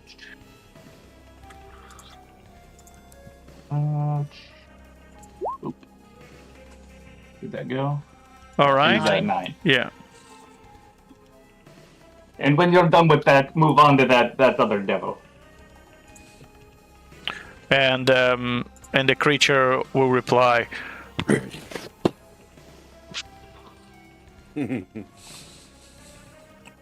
And what can I do as a looking bonus action? I think that's pretty much it that I as far as things I can do of use, because I don't think I can quicken spell anymore. I think I already used that. Yeah. Okay. Yep. That's gonna be it for Drazolf. Or I guess as a bonus action, he's just gonna move his mind over here, just for funsies. That's All it. right. Okay. And it's now the turn of Rak Tulkhesh. And he takes nine necrotic damage. Or Nine make that a con 19 save. yeah, let's make the con 19, That's what I wanted. and it passes. All right. So it wait, does it take half? Hold on.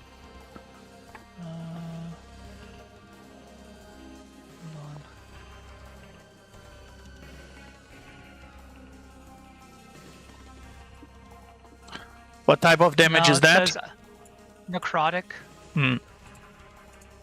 Yeah, it does. If it doesn't say, it doesn't take it. Yeah, it says unless the creature succeeds, so he doesn't take it. Okay. All right. So, first things first, he is going to come all the way here to the middle of the party, flying still 10 feet above all of you. And Damn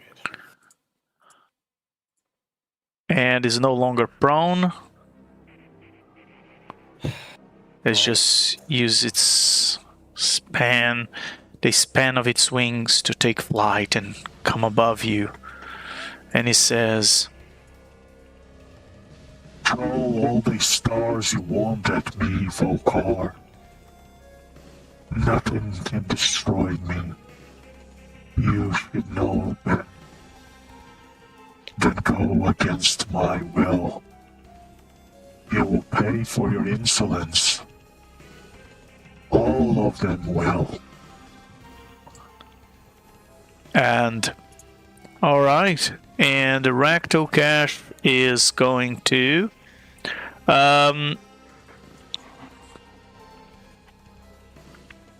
bonus action cast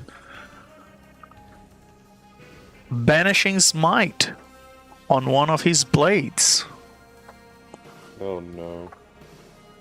And let's see who is going to be the lucky one.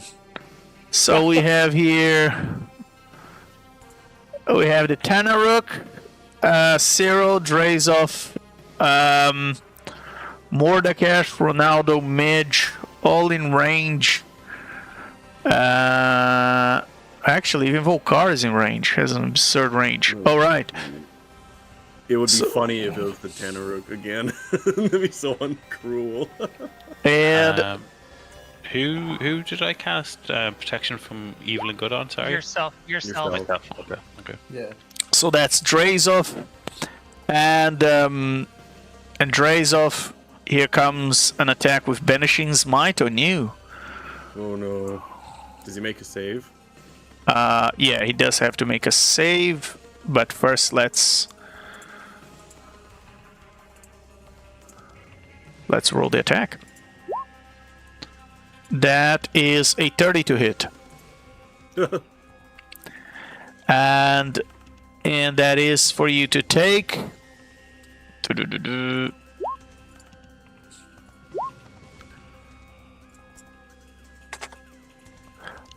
25 points of piercing damage, 25 points of force damage, for a total of 50.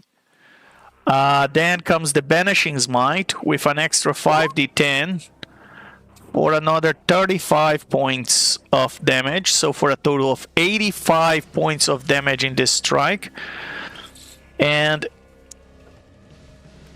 if this attack reduces you to 50 hit points or fewer, you are banished. And if the target is native to a different plane of existence, that the one they are on, which is your case, the target disappears, returning to its home plane. If the target is native to a plane that he's on, he just vanishes to a harmless demi-plane. Here's the thing, though. There is a ring of Siberis that wouldn't allow you to be banished to back to your home plane because you are in Eberron. So you're just gonna go to a harmless demi-plane. If you have less, and while in there, you're incapacitated.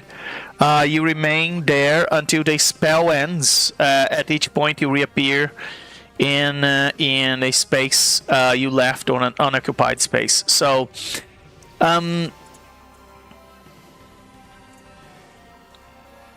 So that was 85. How many hit points you have left?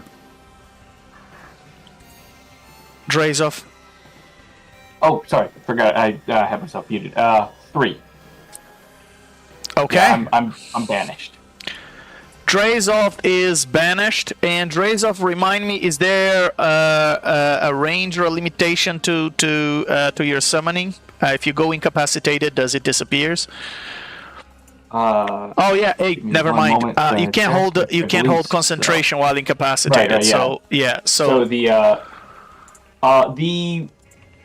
if I am reading this correctly, though, or no, because he was still under control. So yeah, I guess it does disappear. I also need to check on what the deal is with the manifest mind with me being on a different plane, but we can figure that out in a moment. All right. Yeah, because yeah. And that is one of its attacks as it banishes Drazolf to a demi-plane, and you gotta hold concentration on that. And it's going to attack now. One of the remaining lucky ones. Let's see. Cyril, Ronaldo, Midge, or Vocar?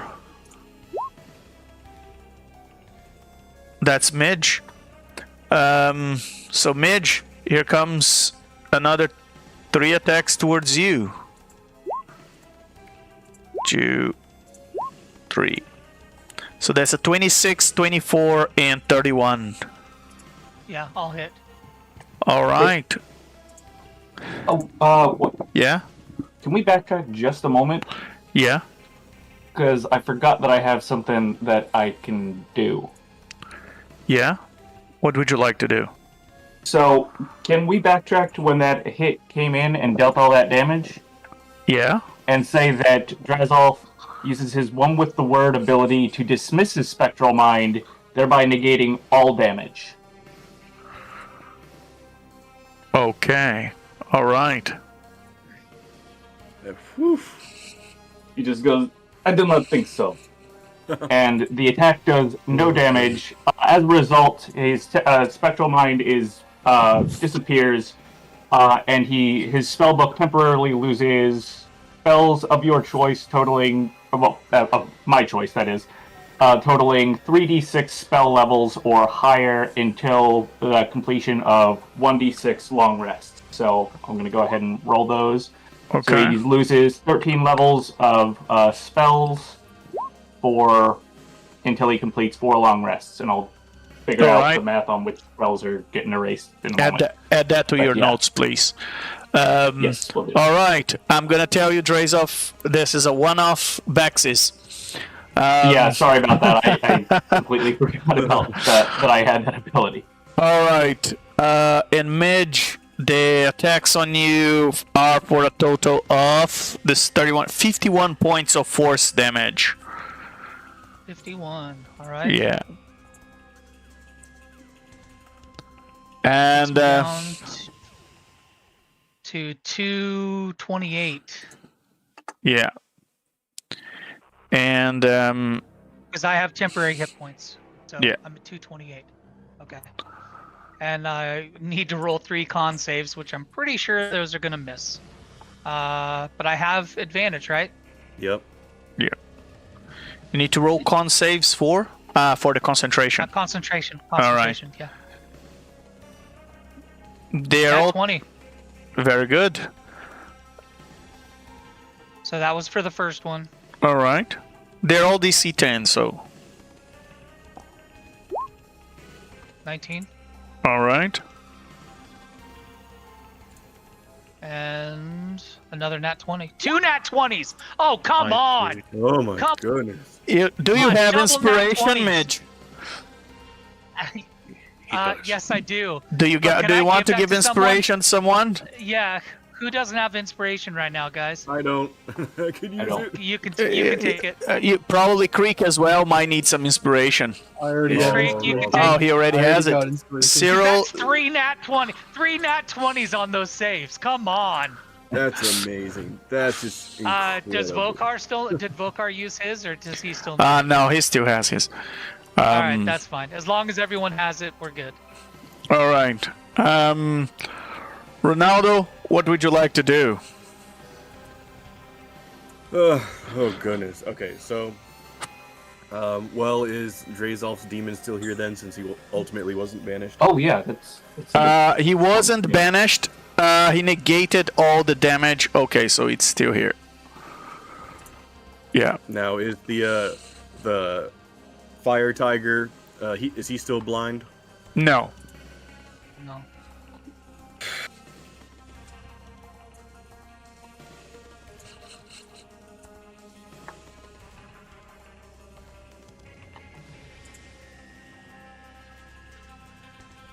Okay. Ronaldo's going to bonus action Blessing of the Forge to give himself +1 more AC because he's not wearing his magic armor. He's just got regular armor. Okay. So I will he's add 20 that now? bonus. Yep. Okay.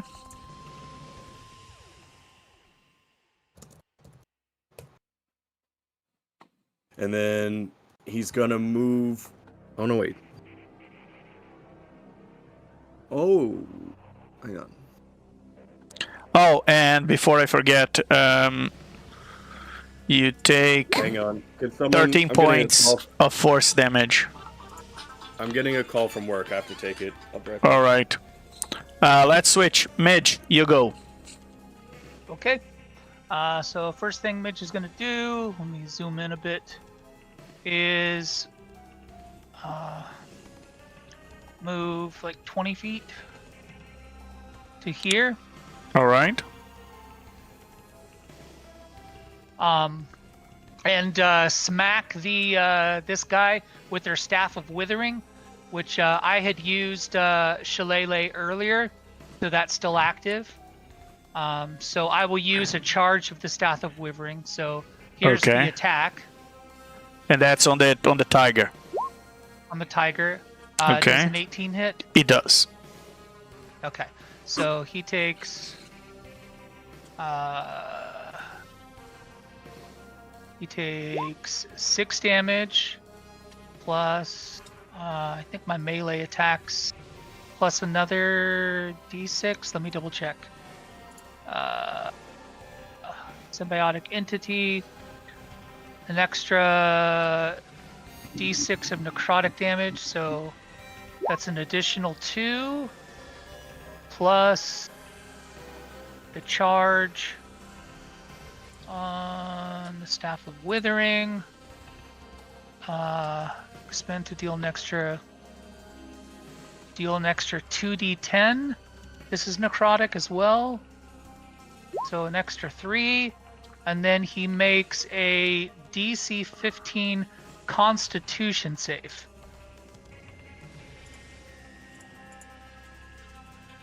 It passed. Okay. Damn it. I will use my inspiration to make him re-roll that, please. It passed. Okay. So then that's my movement. What can I do for bonus action?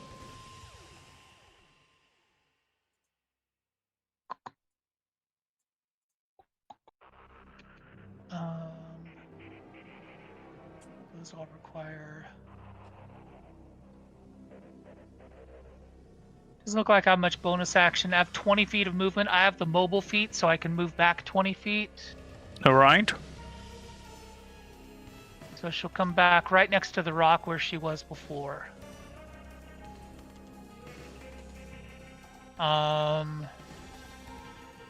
And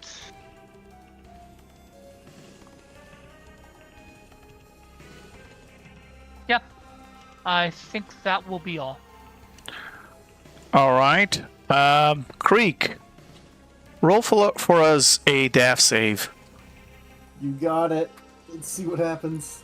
And you have my inspiration. Oh, don't worry. I already have my inspiration. And that's 2 fails. And Creek, Yeah. you Can see... you use your inspiration? No, I'm saving it. Okay. All right. Creek, in front of you, you see the face of Oribella as she stands in front of you and says, About time you come join us. I mean, you didn't really think you were going to win this, did you? You were just lying to yourself all along, Creek. I'm guessing I can't respond back to that, right? yes, you can. You mean I'm joining you? Don't worry. Give me a few days. There's always going to be setbacks. That's also why I became a Lich. I just need to be better prepared next time. It seems that it takes you just too long, Creek. Maybe you should just give up. If I wanted to give up, I would not have become a Lich. I know my goal is almost insurmountable, and I know time is something I need. This isn't my first time falling like this. I'm going to get you guys. I'm going to get revenge. And I don't care how many times I become a pile of bones and ash. I'll always come back. I always do. I'm tired of waiting.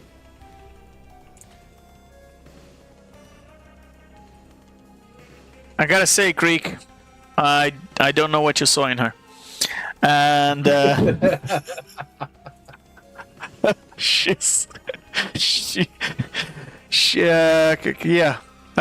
Clearly she's she has some serious issues with you. All right, and someone is very happy that you are there on the ground, Creek. As she finishes, he's just finishing putting all your stuff in his bag. And Ronaldo had an emergency, so let's switch. Vocar goes. Actually, the Tanaruk. What is the Tanaruk doing? Roll the attacks against Mordekash.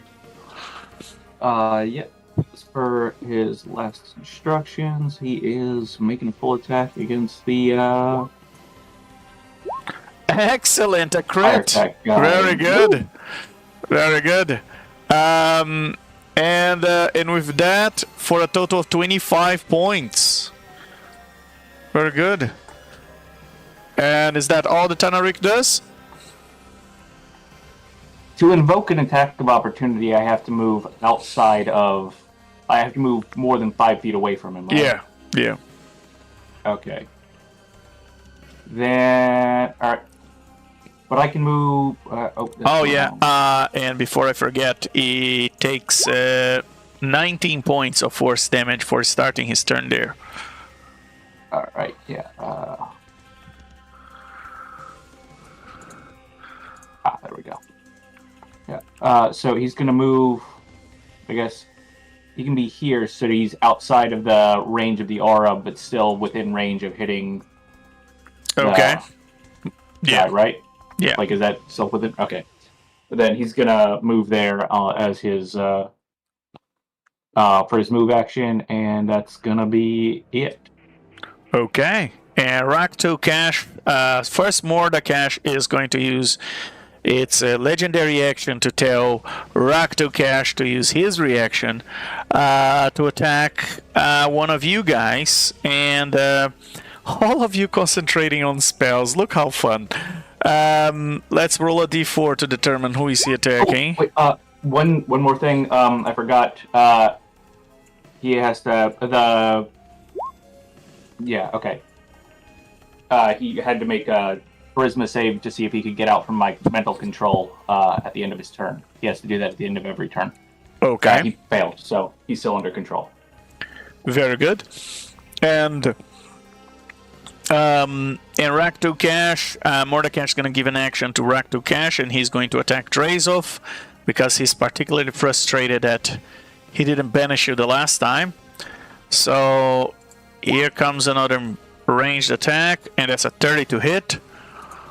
And Drazolf is going to cast Shield as a reactor. No, he doesn't have a reaction this turn, never mind. And that's 19 points of force damage, and you gotta do a DC 10 concentration save for me. 19 damage and concentration. Oh, no, never mind. Oh, yeah, you are concentrating on the Tunarak. Yeah. Why did that not go through to...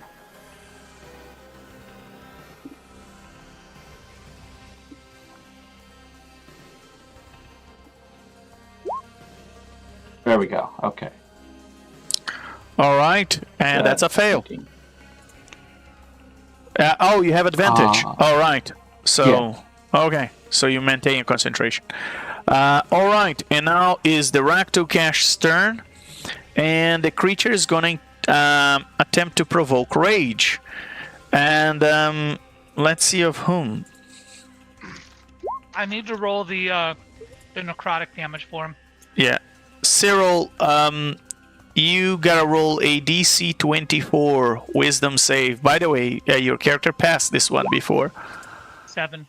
So he needs to... I'm sure he's going to pass, but it's a con 19 save. Okay. I passed. Cyril, you gotta roll a DC 24 Wisdom save. Oh, Cyril. The moment you take control of that character, it starts to roll low. I don't know what's happening. I'll use my inspiration. All right. Go ahead. I need a 16 and up. That is exactly what I need. Excellent. You see that this creature is trying to provoke your rage, but ultimately nothing happens. And it's now the turn of Vocar, and he says, "This is not good. We have to get rid of this creature as fast as possible. I feel that he might be trying to waste our time. We have a long cemetery of this Colossus to find a piece of the rod if I haven't accidentally destroyed it. So let's just get moving, guys." And he is going to cast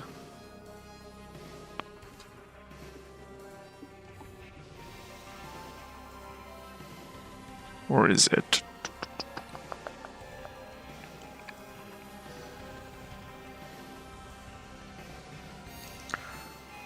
He is going to attempt to banish Rak Tulkhesh. It is a 4th level spell. Where is it? There it is. Alright. So it's a DC 21 charisma save on a fiend. Or Rak Tulkhesh is banished.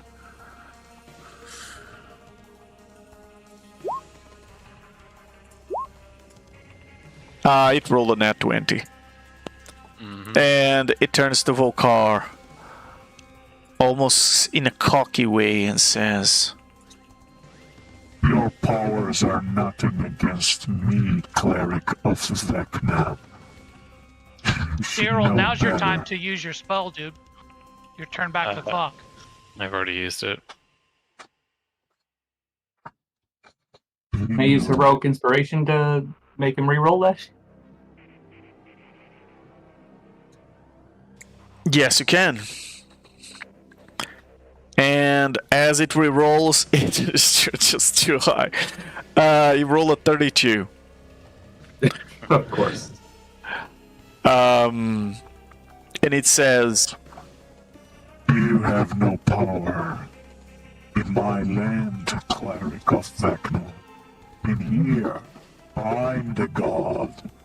Evil. A mere stone in my way. One that I will crush.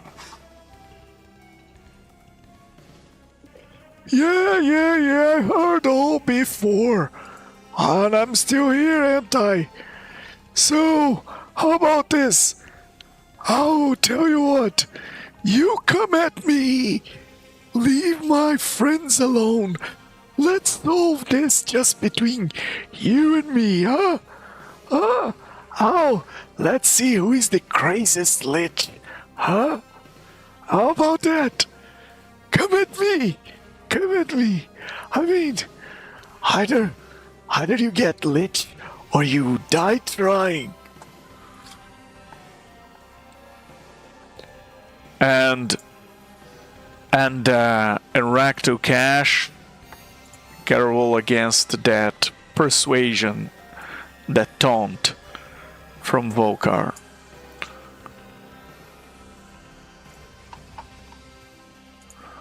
Oh, and Vocar rolled a 19 on that.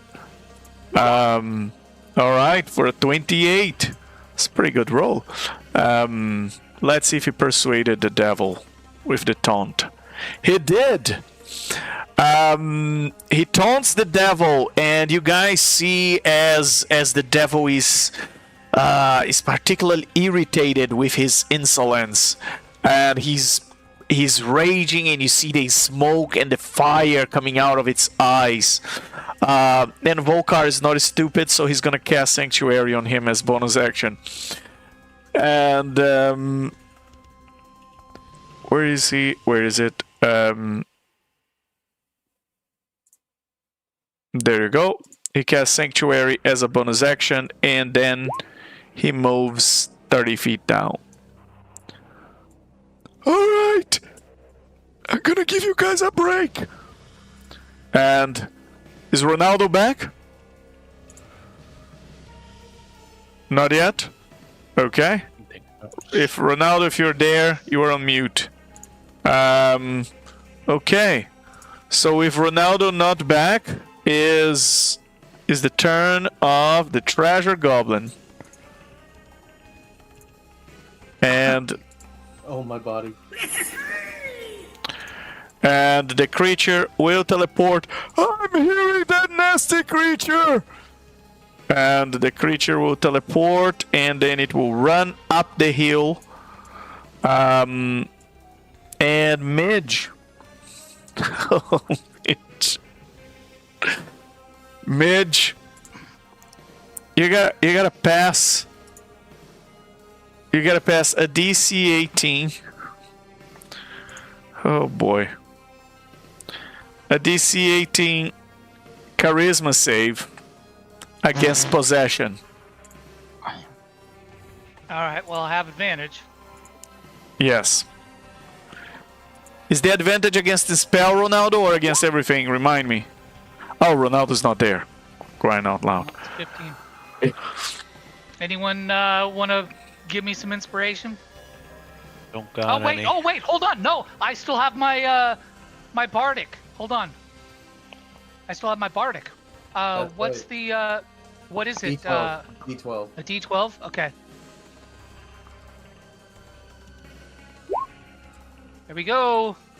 20. Very good. You feel the goblin is trying to possess you as it laughs in your ear. You can see into the ethereal, Midge, and as you turn around, you see the creature is in the ethereal still and standing behind you, but it's immaterial. It's standing right here to the south of you. And right here. Like here, right next to me? Yeah. I can't, if you're doing anything, I can't see it. Let's try this again then. There. Oh, literally right behind me. Okay. Yeah.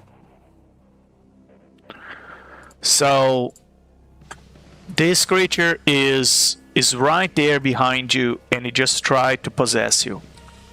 Yeah. Now the good news is that since you passed this check, it can't do it again for the next 24 hours.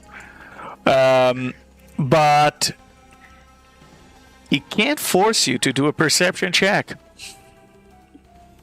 Okay. And the number to beat is a 28. All right. Midge, roll a 1d 428 for us. To see how many gold coins this creature is gonna take from you. 428. 428.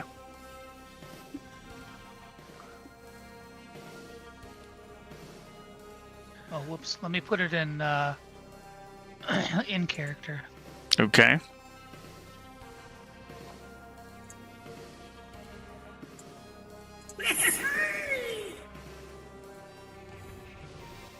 $258. All right. So 258 gold coins just fly out of your pocket into nothingness as they just disappear in midair. And that's the end of this creature's turn. And as a legendary action, Mordekash is going to troll a chromatic orb at the Tanaruk. So. Oh, wait. Is this the beginning of his turn? No, it's a legendary action. All right. So that is a 13 to hit the Tanaruk. Is not gonna hit. No. All right. It misses. It completely misses the Tanaruk. And it's now his turn. And they gotta roll the con save again, right? Let me do the 2d10. You rolled a 23 on the con save. Okay. Then then you know what? Let's do the con saves first before for that, and then if he misses, then I'll roll the necrotic damage. Okay, and he passed the next one as well for the tree thing. For the tree thing. All right. yeah. So it's two saves, one failure right now. Okay. All right, and as its action is gonna do 3 great sword attacks against the Tanaruk to try and kill the creature. And let's go 20, 21, 21, 24. All 3 hit for a total of that's 16 on the first one, 18 on the second one, and 18 on the third one, slash and force damage altogether. And that's the end of this creature's turn. And as in response to being hit, the Tanaruk, because it has Unbridled Fury, in response to being hit by a melee attack, the Tanaruk can make 1 melee weapon attack with advantage against the attacker.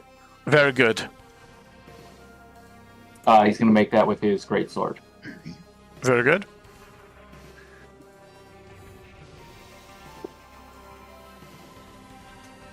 And that hits for 8 points of slashing damage. Yeah. Very good. And, alright, Cyril. What would you like to do? Cyril, I'm just gonna cast Chain Lightning. Chain Lightning. Very good. Chain Lightning at level 6 which is a Dex 19 save. Or come on, give me some. Oh my god. 35 points of lightning damage. I'm just gonna bounce, guys. I'll see you guys next week. And that's gonna hit both enemies. All right, and that's Dex 19.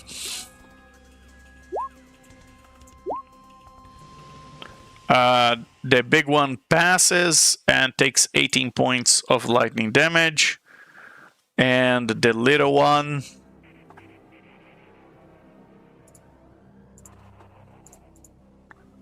passes as well, and it takes 18 points of lightning damage. Okay. Next, I'm going to move up to my humongous 20 feet. And then as my bonus action, I'm going to spell mastery, mystic step to pop over here. I'm gonna look to Mage and be like, what have you gotten ourselves into? Look at this fella. Look at him. Look how many hands he has. And Midge looks and she goes, Yeah, like this little goblin right behind us too. No, it just gets worse. It just gets worse. And Cyril, you gotta roll a perception check. yeah. Because he's right there. About the goblin. And the DC 17. Wow. Whoa. Wow, Cyril. You did Oh, completely my forget he was there. I Roll did, yeah. roll I a mean, flat if all roll a of us- flat d20. If all of us have true sight, shouldn't his token be there? Because we can see him. Yeah, you can see him. That's Like, that's it. Your character can see it, the player can't. I'm just kidding. Yeah, there's his token. Alright, Cyril, you lost all your currency. Yay. 4,350 platinum. The entire Hey. pouch with 4,350 platinum just flies telekinetically to the goblin as the creature grabs the pouch and laughs at you. Hey, we're both poor now, Cyril. Yeah. Okay. Okay. I was gonna use The some. player is so over. I'm sure you're so over this thing now. No, it's good, it's good. And Tyril's just gonna like look down at himself and be like, I'm now a trim 78 pounds. I'll have you know. And that's Cyril done. Oh, I can't wait for this event to be done. That's what I just said. You're ready for it to be done. I just know Legend would be like, yeah, so he's going to stay for 2 more weeks, guys. Yeah, he's gonna be here till Christmas. Is that a wish? No. The W word never came out of my mouth. Maybe Alright. for Wishmas. Maybe for witness. And Cyril, is that? I assume that's the end of your turn. Yeah. All right. It's now the turn of Rak Tulkhesh, and it's going to attack. Well, do its con save unless you're gonna automatically save. All And then right. I'll roll a necrotic.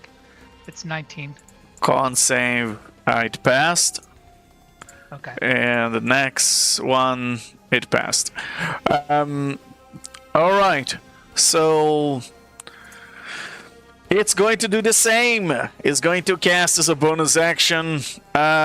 This time, staggering smite, and then it's going to attack one lucky one of you.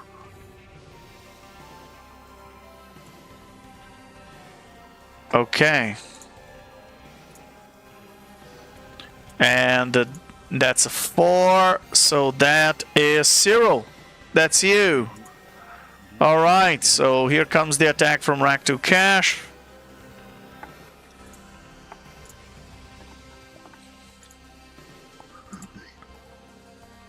That's a 15, which I assume it misses. Thank God that misses. Yep. Very good. And here comes the next one, and that's going to go on Ronaldo. And it's 26 to hit Ronaldo for 16 points of force damage. And Ronaldo gotta do an 11 points of psychic. And emotional damage. as Ronaldo takes the emotional damage from the attack, he gotta roll a wisdom 24. Oh wow, wisdom 24. Who wants to roll for Ronaldo? Not me. It's a 1d20 plus 9. Alright, I'll do it this time. 1d20 plus 9. Yeah, what else Yeah. are you doing, Creek? Oh. Dying? Whoa. Whoa. Oh, he showed up. Roll for him. This message has been hidden. Yeah, because I had clicked on the button, but since he said it, I thought yeah. that was him. Okay. At the same Oh, time, okay. at the same time, you say you said that I was already clicking on the button. Go ahead. Alright, Ronaldo, don't die.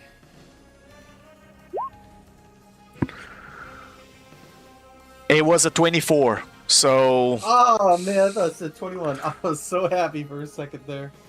so he has disadvantage on attack rolls and ability checks, which it makes him flat, and can't take reactions until the end of the next turn. So I'm just gonna put some disabling thing here.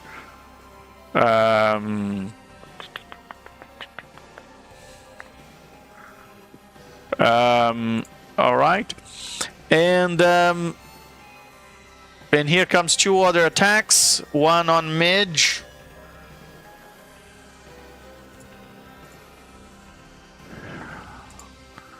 $17 Midge. I assume that misses.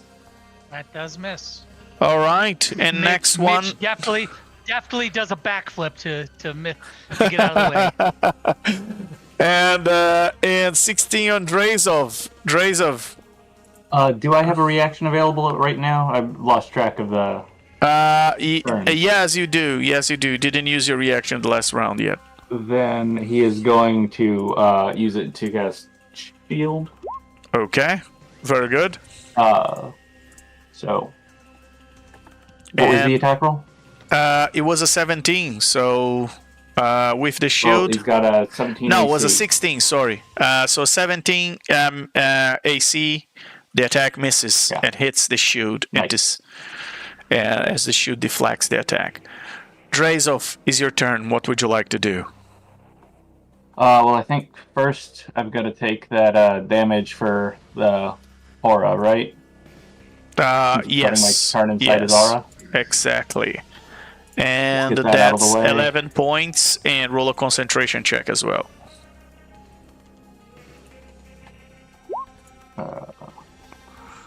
All right, you've passed. Is awesome. Okay, then he is going to first use bonus action to Misty Step away from that nonsense. Let me just make sure that's right. Distance. Yeah. Okay. No, that's get him right. There. Yeah. Okay. And then he is going to cast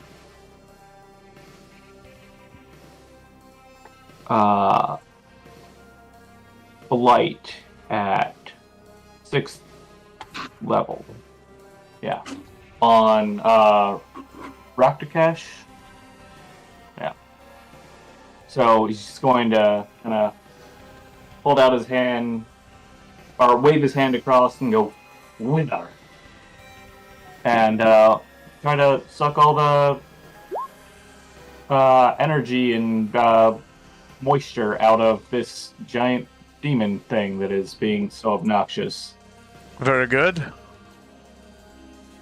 After that, he's going to yell in Abyssal at the Tanaruk.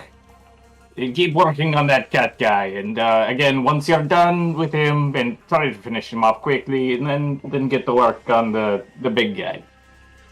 And the big guy passed the check. Takes half of that, 18 points of necrotic damage. And I think that's it for his turn.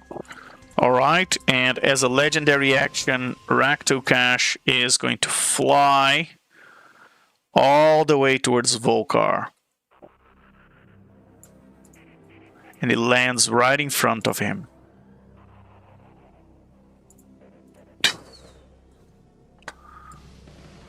And it's not concentrating on his spell anymore. All right. And with that, Drazolf, that was the end of your turn, right? Yeah.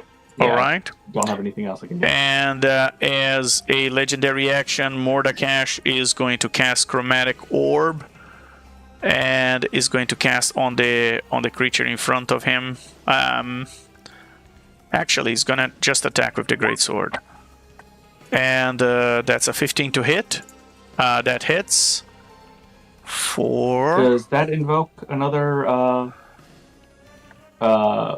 Unbridled Fury from the Tanaruk? Yes, it does.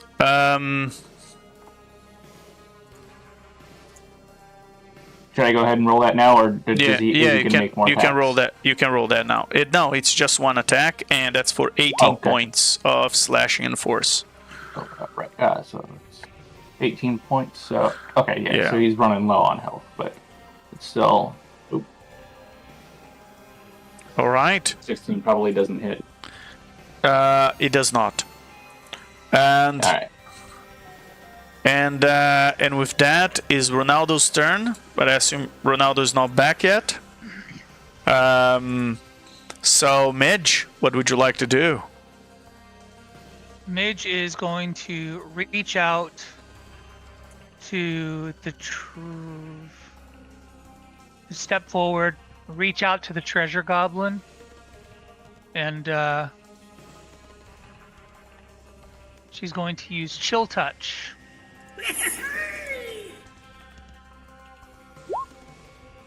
The 15's probably not going to hit.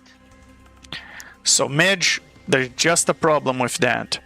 The creature is in the ethereal plane. Oh. Okay. So then I can't do that. Nope. I can just see him.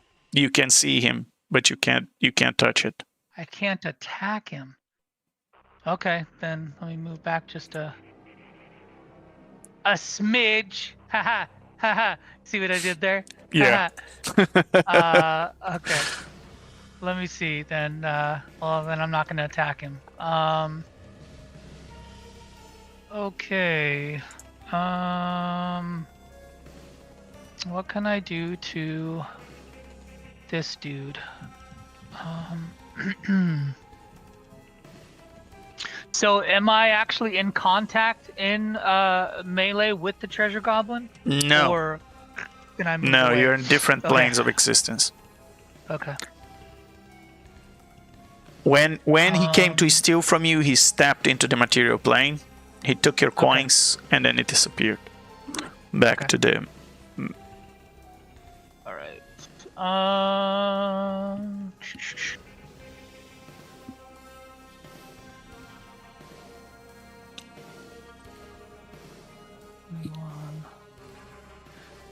Oh, my bardic inspiration is used up, by the way. I see the token, the icon on there. So Midge is going to Excuse me, pardon me, excuse me. and move up 20 feet next to this guy. And at 3rd level, she's going to cast Inflict Wounds. All right. Does a 19 hit? It does. Okay.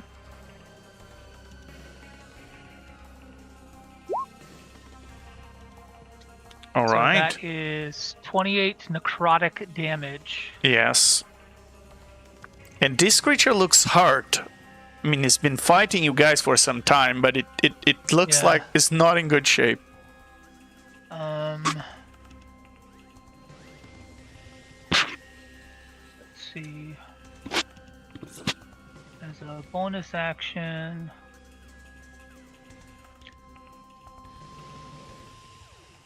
So my question is, if you want to take a look at Grim Harvest on my spells, here, I'll post it. Okay.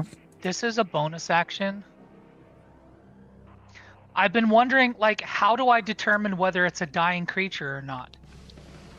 Like, You reap the life force what- of a dying creature and use it to empower the next spell you cast. Your target must it be at must zero, be at 0 hit points. Never Yes. mind. I didn't see that part. Never mind. Okay. So it has to be down, and then as a reaction, I can cast this spell. Got it. As a Okay. bonus action. As a bonus action. Yeah. You could cast on Krieg. I could.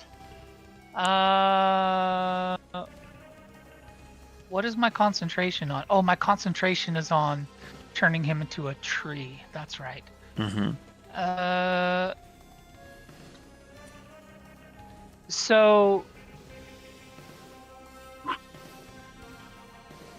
30 feet away. I think I have 20 feet. I'm gonna go right back to where I'm gonna go right over here. Let's see. Let me see. Yeah, I'm probably gonna. Yeah, I'll stay there. That's fine. All right. That'll be the end of my turn. Yep. And Tanaruk, do your attacks.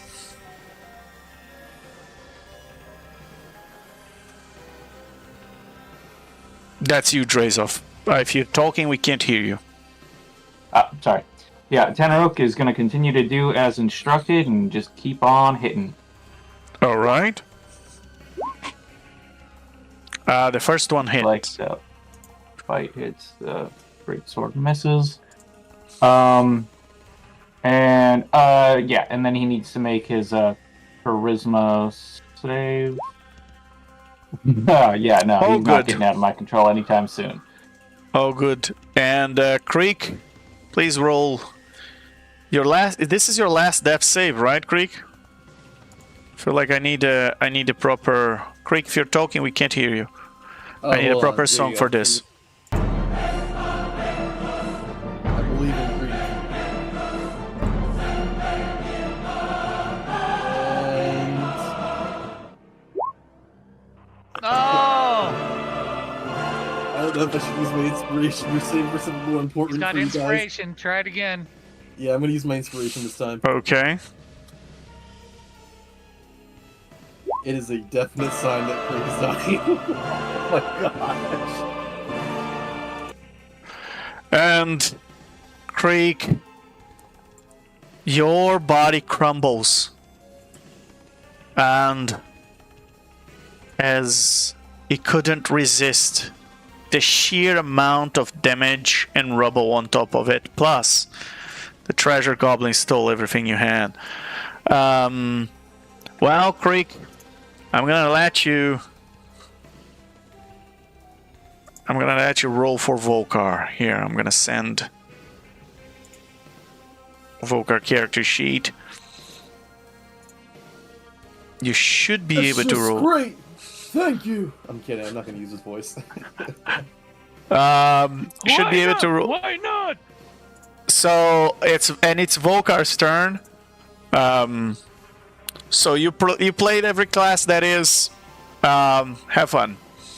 What would you like Vocar to? What would you like Vocar to do? Oh, I'll just need access to his character sheet. It says I don't have access. Oh.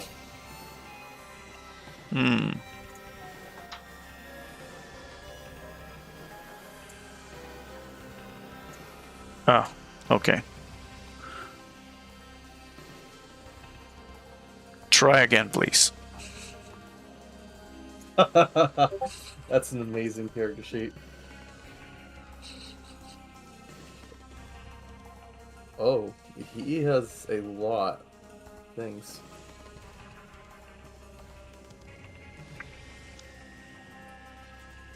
I guess off the top of my head... Now, he has a bunch of cool, a bunch of fun items in his bag of holding, including a couple of gnome garden grenades. They're very fun. I know. I'm reading everything as fast as I can to figure something out for you. That's a lot of stuff. He has Sanctuary on him currently, correct? He currently has Sanctuary, yeah.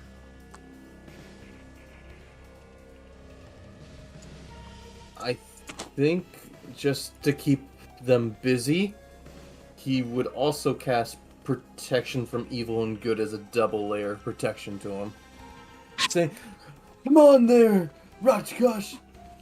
Is that the best you can do? Show me your best shot. He's casting what? Protection Protection from Evil and Good? On himself, yeah. Alright. As he can, like, continues the taunt, Rak Tulkhesh going like, I bet you can't even hit me standing straight. What's all those swords good for you? You're all bark and no bite. I bet those swords are even fake. And I know a real sword because of Sigil. He's just gonna keep intimidating him. Oh boy. Okay. And Sanctuary and protection from evil and good on him. Alright. And as a bonus action? He can't use items as a bonus action, right? No. His bonus action, he has Sanctuary, Spirit Shroud, Harness Divine Power, and 2 weapon fighting. Can I have him equip a shield? Equip a shield as a bonus action? No. Okay. He can drink a potion as a bonus action. What? He has a lot of potions. Way too many potions. He has a potion of speed that will increase his AC, same as a shield. Actually, yeah, and as a bonus action, he will drink potion of speed. Alright, I'll reduce 1.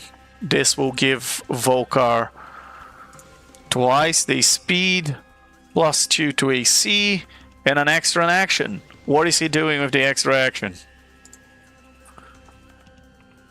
With the extra action, can the haste assassin, can he disengage? Yes, he can. Let's see you can keep up with me now, pretty boy! As he disengage and starts backing up like 30 feet. Sorry, 45 feet south. Yeah, you say this is your domain, but you can't do shoot! You can't do crap here! Look at me, I'm liching all around, I even blew a hole in such beautiful scenery! The property values of this place is not even worth a copper! And Midge, it's strangely enough, you start to think that Vocar's spending a bit too much time with Creek. What was I doing again? And I'll make him go south 45 feet and then have him end his turn there. Alright. As he continues taunting Rak Tulkhesh. 45 feet. There you go. Alright. And with that, do we have Ronaldo back? No? Okay. So, to conclude the last turn of the Treasure Goblin, that creature steps out momentarily out of the ethereal, and Cyril, you gotta roll a charisma save, 18, or you are possessed by the Treasure Goblin. You have advantage, bud. Oh, you also have protection from evil and good. Oh, that is true! That is true! Aren't you happy you casted that spell, Cyril? Yeah, can't be possessed. He can't be possessed, but the goblin doesn't know that. So the goblin spends its action trying to possess you, and it hits your protection from evil and good.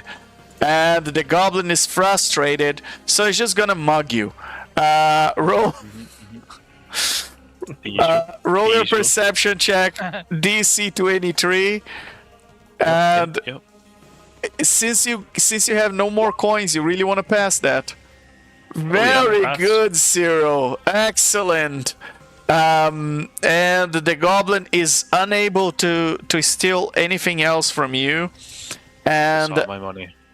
And it's particularly frustrated as it steps back into the ethereal. As a legendary action, Mordekash is going to give one action to Rak Tulkhesh, who is going to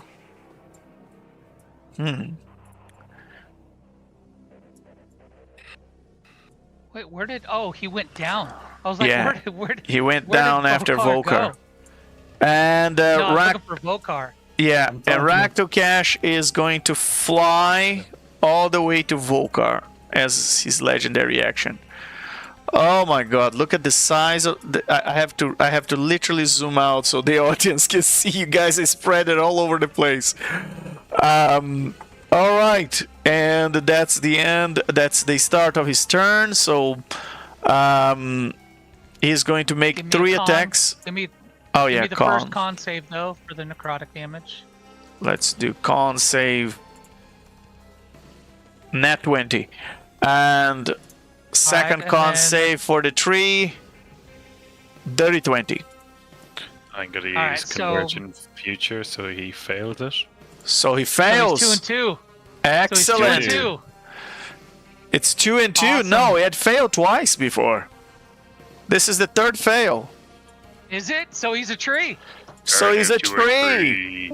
Joe, Oh be in a wow! tree. I need a tree token now to make this. Did we lose? We lose Ronaldo. Okay. Okay. So Yeah, let's. let me post it on VTT so everyone can see. But yeah, he's a tree now. Arboreal curse. That's amazing.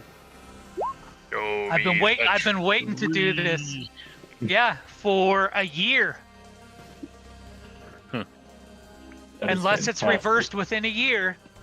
Also, it can be cut down, burned. So what is it? And just like that, there's a new tree in the map. Oh, it's actually a tree. And with that, Midge will drop her concentration now that that's completed. Excellent, Midge. We got a new tree here. You're welcome, Eberron. Midge, That's awesome. why are you planting trees? We're in the middle of a combat. Pay attention, Vocar. That tree used to be. Whatever. What was it? What's that creature called? Mordekash. That tree used to be Mordekash. He's now, well, let's just say he's got permanent wood. Very good, Midge. Very good. Okay. And Come on, I don't get nothing for saying he has permanent wood. I've been waiting to say that too. fair enough. You got inspiration for that, Midge. I'm sorry, I don't get many opportunities, but come on, that's a good one. You got it. That was a good one. was good. That was a good Oh, one. I You like that, deserve I like inspiration that. for that. And all right, and indeed, Midge, Vocar seems particularly happy, and he says, "Good job!" And Cyril, what would you like to do? I'm just looking for 60 feet. Oh, do I have movement for that? Oh my God, he's far. I'm going to move up my. Wow, this map is very large. Move up my 20 feet. Just about there. And then can I reach this? Oh my God. I'm going to bonus action Misty Step. Or is Vocar trying to take the creature away? He's I'm taunting. just He's trying to taunting the I'm just- creature. Yeah. He's just Yeah, trying I'm to just pull it get- away from us so that we can concentrate on. But now Yeah. that we have a tree, we can all go after this guy. Yeah, or we keep going searching for the rod. What do If we think? do that while this thing is still up, I think it's gonna just, unless Volcar manages to kill it on his own, it's just gonna come Yeah, hunt us down. Yeah, okay. I okay, don't feel okay. comfortable leaving Vocar. I know that he's a lich. He'll come back, but like I don't feel comfortable leaving Vocar with this thing by himself. I'm gonna need some time learning Well, his entire character. He has a did piece. lot. He has a piece of the rod on him. Oh, Yeah, okay, we have to take this thing down. In that case, I will bonus action Misty Step a little bit closer, and then I am going to cast. Where is it? And in Creek, you can play Ronaldo as well. He won't be able to get back to the stream. You got it. I could have cast Immolation at level 5, which I believe is a Dex 19 save, and it's concentration, so I will lose concentration on Protect from Evil and Good. Okay. And if it fails, it takes 35 points of fire damage, and I believe it remains on fire. It passed. It passed. Okay, so it takes half, I believe. On a failed, it takes 4d6 fire damage on a failed save, and the spell ends. Yeah. Okay. So if that... it takes 17 points, so exactly half. Wow. All right.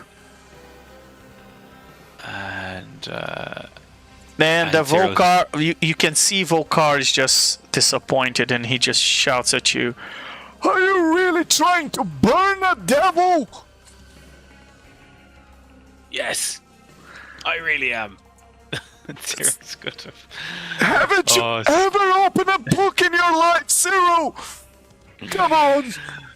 Oh, Cyril's gonna put his head in his hands and just be like, "I'm sorry, guys, it's not my day." And he's just gonna, you know what? Cyril's just gonna sit down in the sand and just stare and start counting grains of sand. You can't fuck that up. Can't fuck that up. And is that the end of your turn, Cyril? Please don't throw me into the prior patch. I'm busy counting sand here. Oh, yeah, I'm done. All right. So it's Rak Tulkhesh's turn, and he is going to. Well, as a legendary action first, he is going to force.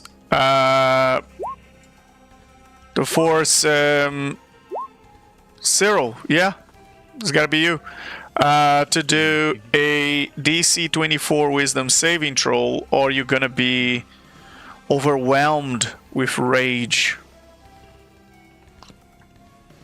Wow. Okay. I deserve that. You are overwhelmed with rage. Maybe it's rage for yourself. You gotta use a reaction immediately to make a melee attack against a random creature within reach. If no creatures within reach, you make a ranged weapon attack against a random creature within range, throwing your weapon if it's necessary. This attack is made with advantage against a +4 bonus to the damage roll. So, Cyril, do you have anything to throw? A javelin. Very good. Throw a javelin at a random creature. So I actually don't know What's the range on that? 120. So I can hit anyone. So you have a 1, 2, 3, 4, 5. Well, the goblin's material you can't target. So 4, 5. Yeah, roll a d10. Roll a d6 actually. With the Rak Tulkhesh. That's Vocar.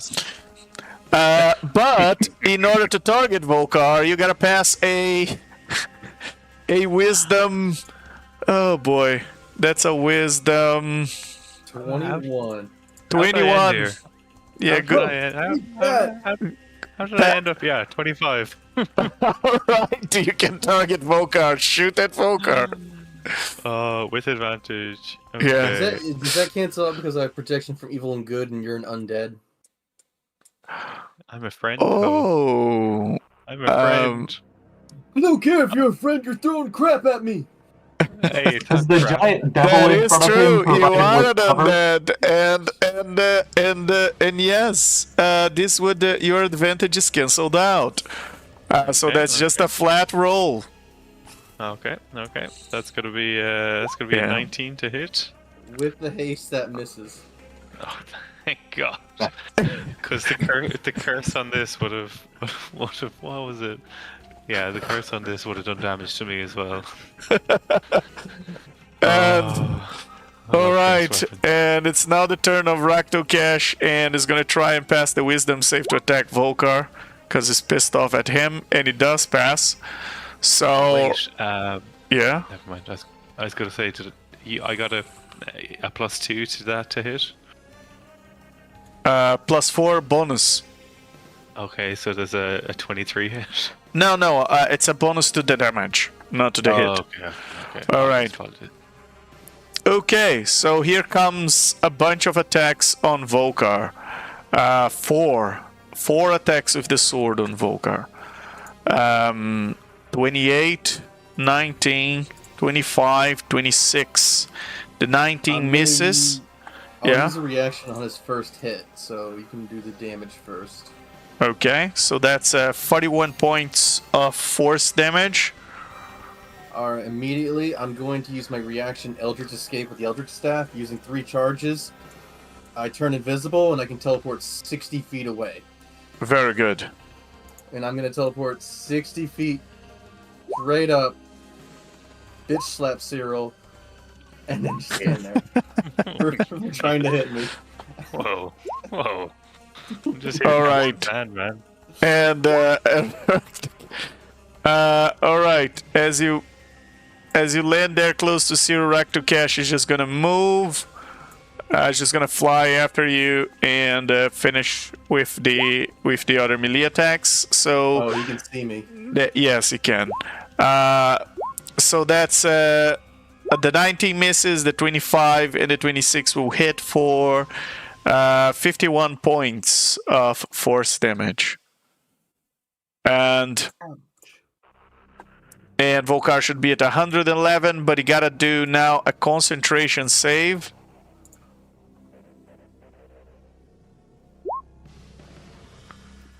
All right, 20. that one passes. Go ahead and roll another one. 27. That passes. And one more. Yeah, 18. all good. All right, he's still holding concentration on that. And with that, that's the end of Rak Tulkhesh's turn. Drazolf, what would you like to do? 1 second to measure the distances. The goblin is it still in play or has it disappeared since it's in the interior. You can see it, but it's in the interior plane. It's blinking. It hasn't disappeared the way that it did after 3 turns last time, right? It will. At the end of Vocar's turn, it will disappear. This is the 3rd turn. Okay, The but third Drazolf wouldn't know that. Would he? You wouldn't know. No, you wouldn't know. Okay. Well, I mean, I guess he's already kind of taken as much as he can take money-wise from me anyway, but I ain't taking that risk. Alright, so he's going to run up... wait, I'm not broadcasting that. The Okay, goblin... The goblin is in the goblin is in the ethereal plane. Yeah, he's going to run 30 feet up to, like, there-ish. Sorry, it's hard to gauge with the well zoomed out this far. Pull out another vial of fresh blood. Gonna look to the Tanarok and say, "Your work here is done." Drop concentration on that. That is a free action, yes? Yes. Okay. So since it's still under his control, it vanishes. He pours out another circle of blood. This time, and flings it 60 feet. Flings the empty vial 60 feet forward to. Let's see there. Okay. And this time while he's doing this, he chants, Galacticolo, great bird of plagues. Set forth your foul wings and erase these dregs. And where where the vial landed, there's another puff of red smoke, and this time a Galacticolo.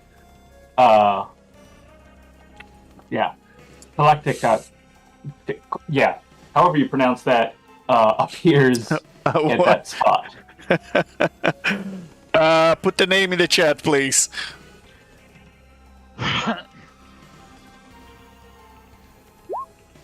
All right.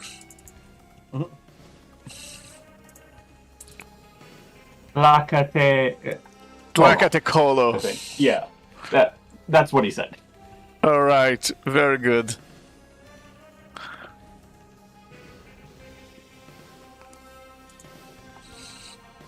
And when it appears, he tells it to. He shouts at it again in Abyssal. You see that devil over there? I need you to wipe him away. Do your worst with your plagues and your diseases. Very good.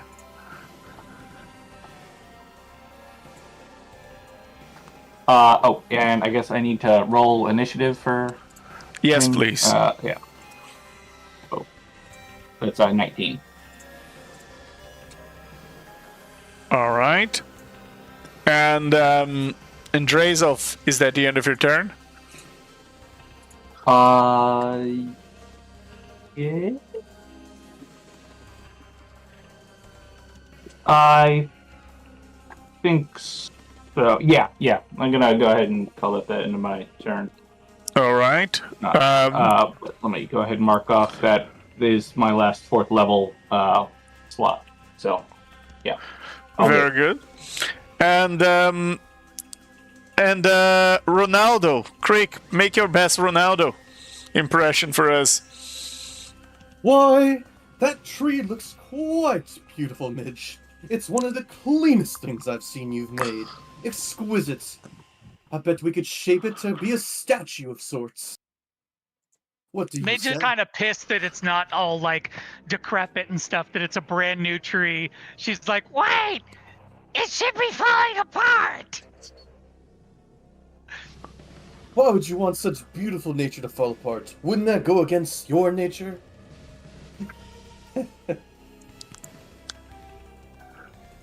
Ronaldo's taps the trees. Oh, fine wood. Permanent wood, that is. Alright, back to this Rak Tulkhesh at hand. And Ronaldo's gonna go 30 feet south.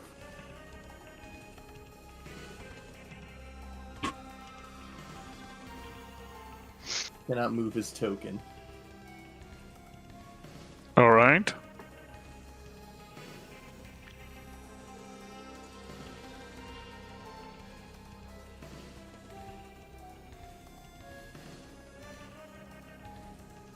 Oh, you cannot move his token. All right. Oh, yeah, I can't move his token. And as he walks, he looks at the treasure goblin, sneers at it. Ugh! Stop stealing from us and go back to where you came, ghost. Goblin. All right. And as he says that, please roll a perception check, DC 24, as the goblin laughs. Oh, I had to eat my words there. Natural 20. Excellent! Ronaldo get inspiration if he doesn't have. He already does. Does anyone want inspiration? Yeah, sure. Alright, I give it to you. Alright. Thanks, man. And... okay, it's within range. And I'll say, move out of the way, guys! I'll wait to strike its heart, but I don't want you to get in the way. And as an action, he's gonna hold his Kraken Impaling Lightning. He's gonna hold action. That when they get out of the way, he's gonna expend a charge to target Rak Tulkhesh with Kraken. isn't it tall enough that you can just shoot it above their heads? Actually, yeah, that is great. Could I be able to like aim for his head so because of his size? Yeah. Okay. So I'll do that instead. Ronaldo is gonna take out his his weapon. What was his command word? Bird. Was it bird? No, it wasn't bird. It was something It's else. usually. Bird.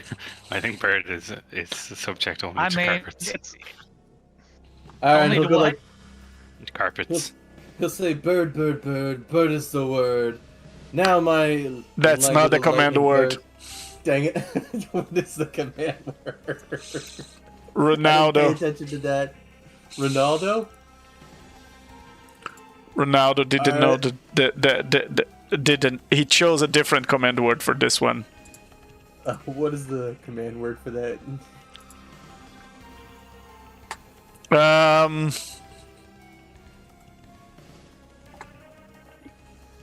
Let's just call it you know. That's fine. Ronaldo speaks his command word, and he'll fire the Kraken's lightning right at the head, so it misses all his allies. All right. And that'll be for 31 to hit. That does hit. It'll do Nice. 9 piercing, and then it needs to do a... Oh, it'll take extra 23 and 11. Does that mean it takes 32 points of damage?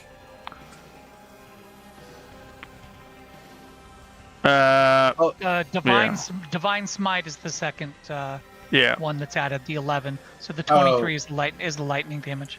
Got Yeah. it, and it bypasses resistance as well, so it takes 32 damage. Very good. And Rak Tulkhesh takes that electricity damage to the chest, and he just looks furious, and he says, You are just wasting my time. Over and over again. I've fought thousands of creatures more powerful than all of you put together. Your resistance is completely futile. Give me the rod and you may escape here unscattered. And I'll roleplay as Vocar and says, Yeah, you've said that before. I can agree with you, you're wasting our time. Why can't you just go lie down so I can get those parts of the rod? Who cares if you fought stronger creatures? It ain't doing crap for you against us. and I'll end yeah. I'll end Ronaldo's turn. And Midge, what would you like to do? Yeah, I'm doing a search here because I don't know what all is available to me.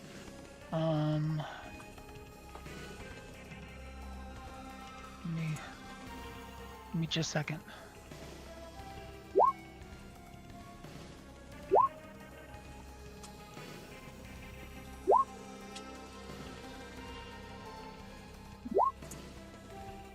Let me check this. Okay, so Midge has 40 feet of movement.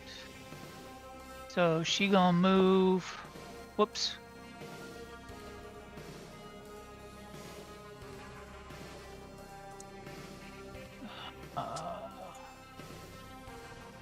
Right on the edge of the water. There. Then let me check this real quick.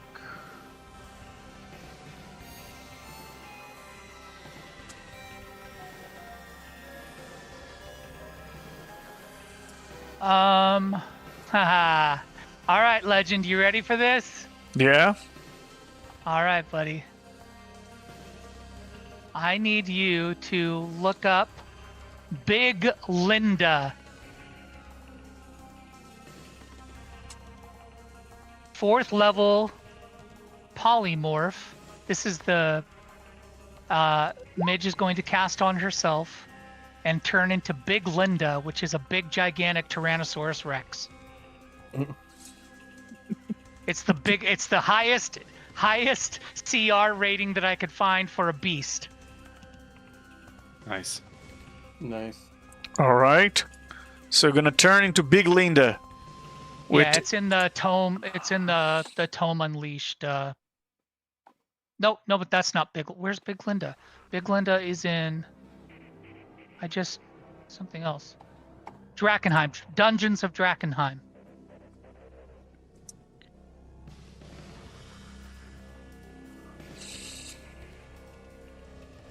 Loopy.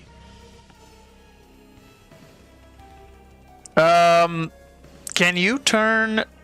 Doesn't a wild shape have a restriction for you to turn into animals that have a name? Polymorph. This is polymorph. Okay. Even so. Polymorph does. Okay, then I'll eliminate that. Then I'll do. You can turn into a Tyrannosaurus Rex, but use the Big Linda token. Highest, yeah, is that the highest? Because I've been sitting here searching, looking under miscellaneous for. I've been filtering for beast. So, yeah. I'm checking the highest combat rating, I think. Up to level 20. Because Big Linda's that's a full name. What's a Titanoba? Is that like? I guess just the T-Rex then. Because the Y-Chin Banog, is that the name? Yeah, I'm not finding the restriction, but let's just pull Big Linda. That's fine. Okay. All right. What is the 8 and what is Big Linda?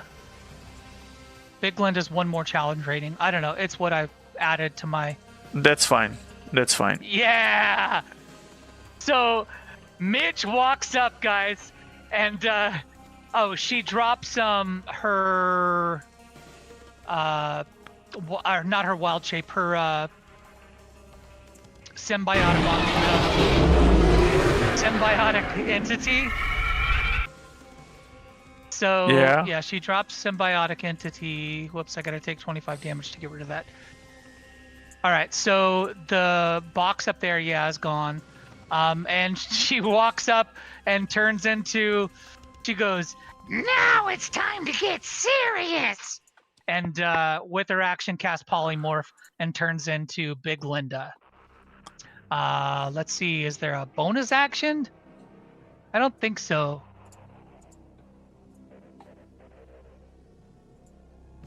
I think that's all I can do because I don't. Yeah, I think that's all I can do because I can't do. Although I can do. No, I can only do in wild shape. This is not wild shape. Okay, I think that's gonna be it then because that's all I can do. All right, and it's now Vocar's turn. That's awesome.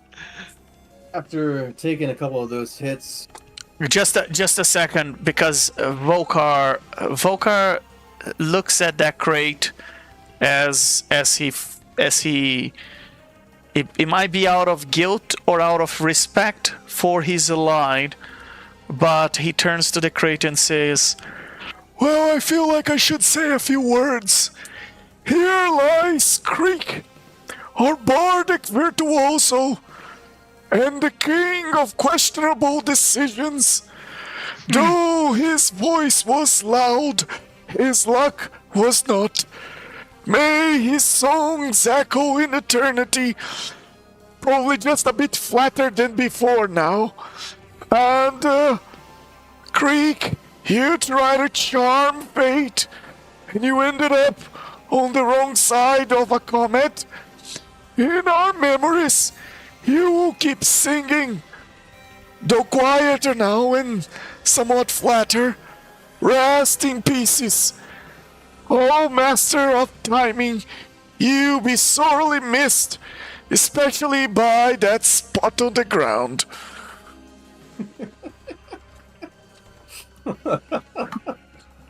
oh man, it's like an epitome. And what is Vocar doing on his turn? After taking those hits, as a bonus action, he's going to down a potion of supreme healing, one of them. Very good. To heal... Wow, 42. Very good. and still under the effect of haste. Oh, I remember this trick back when I was a young lich. And he's going to take his Eldritch Staff. And he's going to strike at Rak Tulkhesh for his first attack. Okay. Which...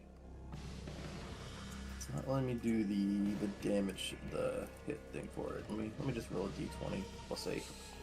All right.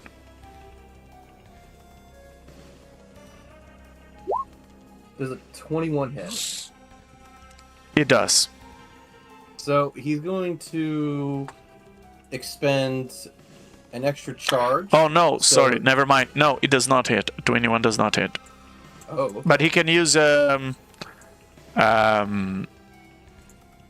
take a look. Yeah.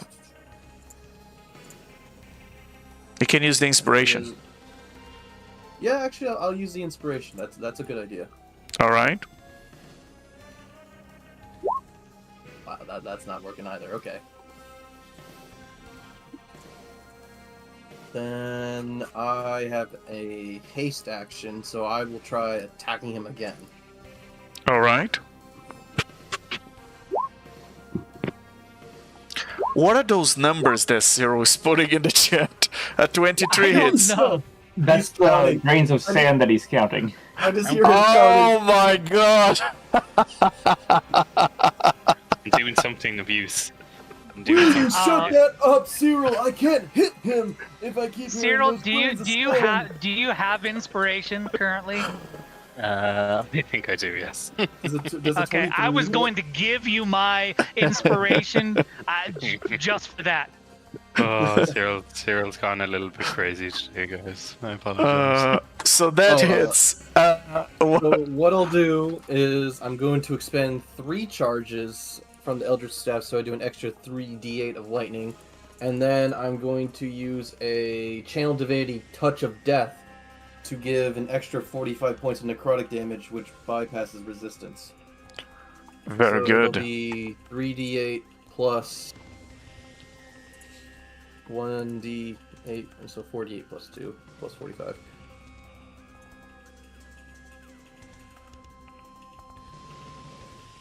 As just 61 points of damage, as Vocar just readies the staff like a baseball and just connects a very powerful blast of electricity and necrotic damage from the tip of the staff. And How do you like that? At least my swords have a bit more pack a punch than those those toothpicks flying around you. and well, and the audience really likes that. After Vocar hits the bad thing on the nose to teach him a lesson. And is that the end? Is that the end of his turn? That'll remove his sanctuary, but he'll still have his protection from evil, good, and haste up. So, Very good. Yes, that will. All right, and with that, the goblin opens a rift and disappears, and that was the last time you guys saw it, most likely. Unless it comes back to loot you guys if one of you goes down. All right, and with that, we'll conclude this session here, guys. That's a wrap. We'll continue in the next one.